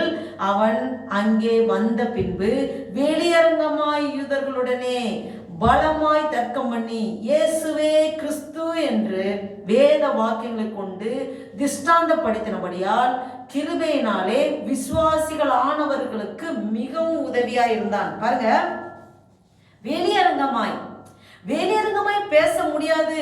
கிறிஸ்து கிறிஸ்து என்று பேசலாம், யூத ஜனங்கள் ரொம்ப ஆர்வமா கேட்பாங்க. ஆனா ராஜ்யத்தை ஸ்தாபிக்க தாவீதின் குமாரன் வெளிப்படுவார் என்று சொன்னால் நம்புவாங்க. அந்த தாவீதின் குமாரன் இயேசு கிறிஸ்து என்று சொன்னா ஓடி போயிடுவாங்க. அப்ப இங்க இவன் கர்த்தரை குறித்து வெளியரங்கமா பேச ஆரம்பிக்கிறான். அப்ப யூதர்களுடனே பலமாய் தர்க்கம் பண்ணி, அதற்கு முன்னாடி தர்க்கம் வரல. அப்ப கர்த்தர் கிறிஸ்து மேசியா அதெல்லாம் சொல்லும் போது தர்க்கம் வரல. ஆனா இயேசுதான் அந்த கிறிஸ்து அப்படின்னு சொல்லும்போது தர்க்கம் வர ஆரம்பிக்கிறது. அந்த பேரை யூஸ் பண்ணாத வரைக்கும் ஒன்றும் ஆகல. யூதர்கள் எல்லாரும் அக்செப்ட் பண்ணி கொள்வாங்க. இப்போ ஏசப்பா சொல்லனா ரொம்ப நல்லா ஃப்ரீயா கேட்பாங்க. இப்ப தர்க்கம் பண்றாங்க. இயேசுவே கிறிஸ்து என்று வேத வாக்கியங்கள் கொண்டு திஷ்டாந்தப்படுத்தினபடினாலே கிருபையினாலே விசுவாசி ஆனவர்களுக்கு மிகவும் உதவியா இருந்தான். அப்ப பாருங்க, இந்த அப்போலோ போதகனுக்கு டிரான்ஸ்ஃபர்மேஷன் கிடைச்சிருக்கு. அந்த ஆவில ஒரு மறு உருவாக்கம் அவனுக்கு அந்த கண்கள் திறக்கப்பட்டுச்சு. அவன் ஏற்றுக்கொள்கிறான். அப்ப ஆக்கிலா பிரிஸ்கிலா சொல்லும் போது அந்த சத்தியத்தை ஏற்றுக்கொண்டு இப்ப அவனும் அந்த சத்தியத்தை எல்லாருக்கும் சொல்லணும்னு இப்ப அவன் வெளியரங்கமாவே ப்ரீச் பண்ண ஆரம்பிக்கிறான். பவுலை போல அப்போலோவும் இயேசுவே கிறிஸ்து என்று பிரசங்கம் பண்றான். அப்போலோ நன்றா தேறி வளர்ந்துட்டான். இப்ப பாருங்க, விசுவாசிகளுக்கு அவன் உதவியா இருக்கான். இயேசுவே இரட்சகர், அவரே மேசியா என்று அறிந்திருக்கிற நம்முடைய வாழ்க்கையிலே அப்போலோவை போல வாய்ப்பு கிடைக்கிற எல்லா இடங்களிலேயும் பிரசங்கிக்க நாம் ஆயத்தமாக இருக்கிறோமா? இன்று ஆண்டவர் உங்களோடும் என்னோடும் இதன் மூலமாக பேசிக்கொண்டு கர்த்தர் தாமே இந்த வேத ஆராய்ச்சியை ஆசீர்வதிப்பாராக. ஆமென். ஜெபம் செய்வோம். ஹல்லேலூயா. நன்றி தகப்பனே, நன்றியோடு துதிக்கிறோம், ஸ்தோத்தரிக்கிற கர்த்தாவே. ஆண்டவரே அப்பா, இவ்வளவு நேரம் ஆண்டவரே ஆவியானவரே அடிமை மறைத்து நீங்க இடைப்பட்டீங்க ஆண்டவரே. இந்த அப்போஸ்தலர்கள் ஆண்டவரே அப்பா ஸ்தோத்திர கர்த்தாவே 17ஆம் அதிகாரம் 18ஆம் அதிகாரம் ஆண்டவரே இதுக்குள்ளே ஆண்டரை ஆராய்ந்து பார்த்து அநேக காரியங்களை அப்பா எனக்கும் இங்கு வந்திருக்க ஒவ்வொருக்கும் ஆண்டவரே அப்பா ஸ்தோத்திர கர்த்தாவே ஆண்டவரே அப்பா இதை கேட்டு பயன்பெற கிருபை செய்கிறேன். நன்றி அப்பா. ஆண்டவரே அப்பா பவுலை போல ஆண்டவரே அப்பா ஸ்தோத்திர கர்த்தாவே பவுலோட கூட சேர்ந்து உழைத்த சீலா ஆண்டவரே தீமோத்தேயு ஆண்டவரே அப்பா ஸ்தோத்திர கர்த்தாவே ஆண்டவரே அப்பா ஆக்கிலா பிரிஸ்கில்லா ஆண்டவரே அப்பா ஸ்தோத்திர கர்த்தாவே லூக்கா ஆண்டவரே அநேகர் இன்னும் ஆண்டவரே அப்பா போதனை கேட்டு ஏற்றுக்கொண்டவர்கள் அப்பா அவர்கள் வைராக்கியமாக உமக்கென்று செய்த ஊழியர்கள் அதுபோல ஆண்டவரே இந்த காலகட்டங்கள் ஆண்டவரே அப்பா சத்தியத்தை எங்களுக்கும் நீங்க வெளிப்படுத்தியிருக்கீங்க ஆண்டவரே. நாங்கள் சத்தியத்தை அறிந்த நாங்கள் அநேகருக்கு ஆண்டவரே அப்பா உப்பாக இருந்து செயல்பட அநேகருக்கு நாங்கள் ஒளியாக இருந்து எங்களுக்குள்ளே கிறிஸ்து இருக்கிறதை வெளிப்படுத்தும்படியாக நாங்களும் சாட்சியாக நடக்க எங்கள் ஒவ்வொரு எடுத்து பயன்படுத்துங்க அப்பா. ஆண்டவரே உங்களுடைய பிரசனம் எங்களை இவ்வளோ நேரம் நிரப்பினதுக்கு நன்றி செலுத்துகிறோம். ஆசீர்வதிங்க, பலப்படுத்துங்க, பாதுகாத்துக் கொள்ளுங்க, மீற முழுது பொறுப்படுத்திக் கொள்ளுங்க. உமக்கே துதி கன மகிமையெல்லாம் செலுத்துகிறோம். இயேசு கிறிஸ்து நாமத்தினாலே ஜெபிக்கிறோம் ஜீவனுள்ள எங்கள் நல்ல பிதாவே. Amen amen. Praise the Lord.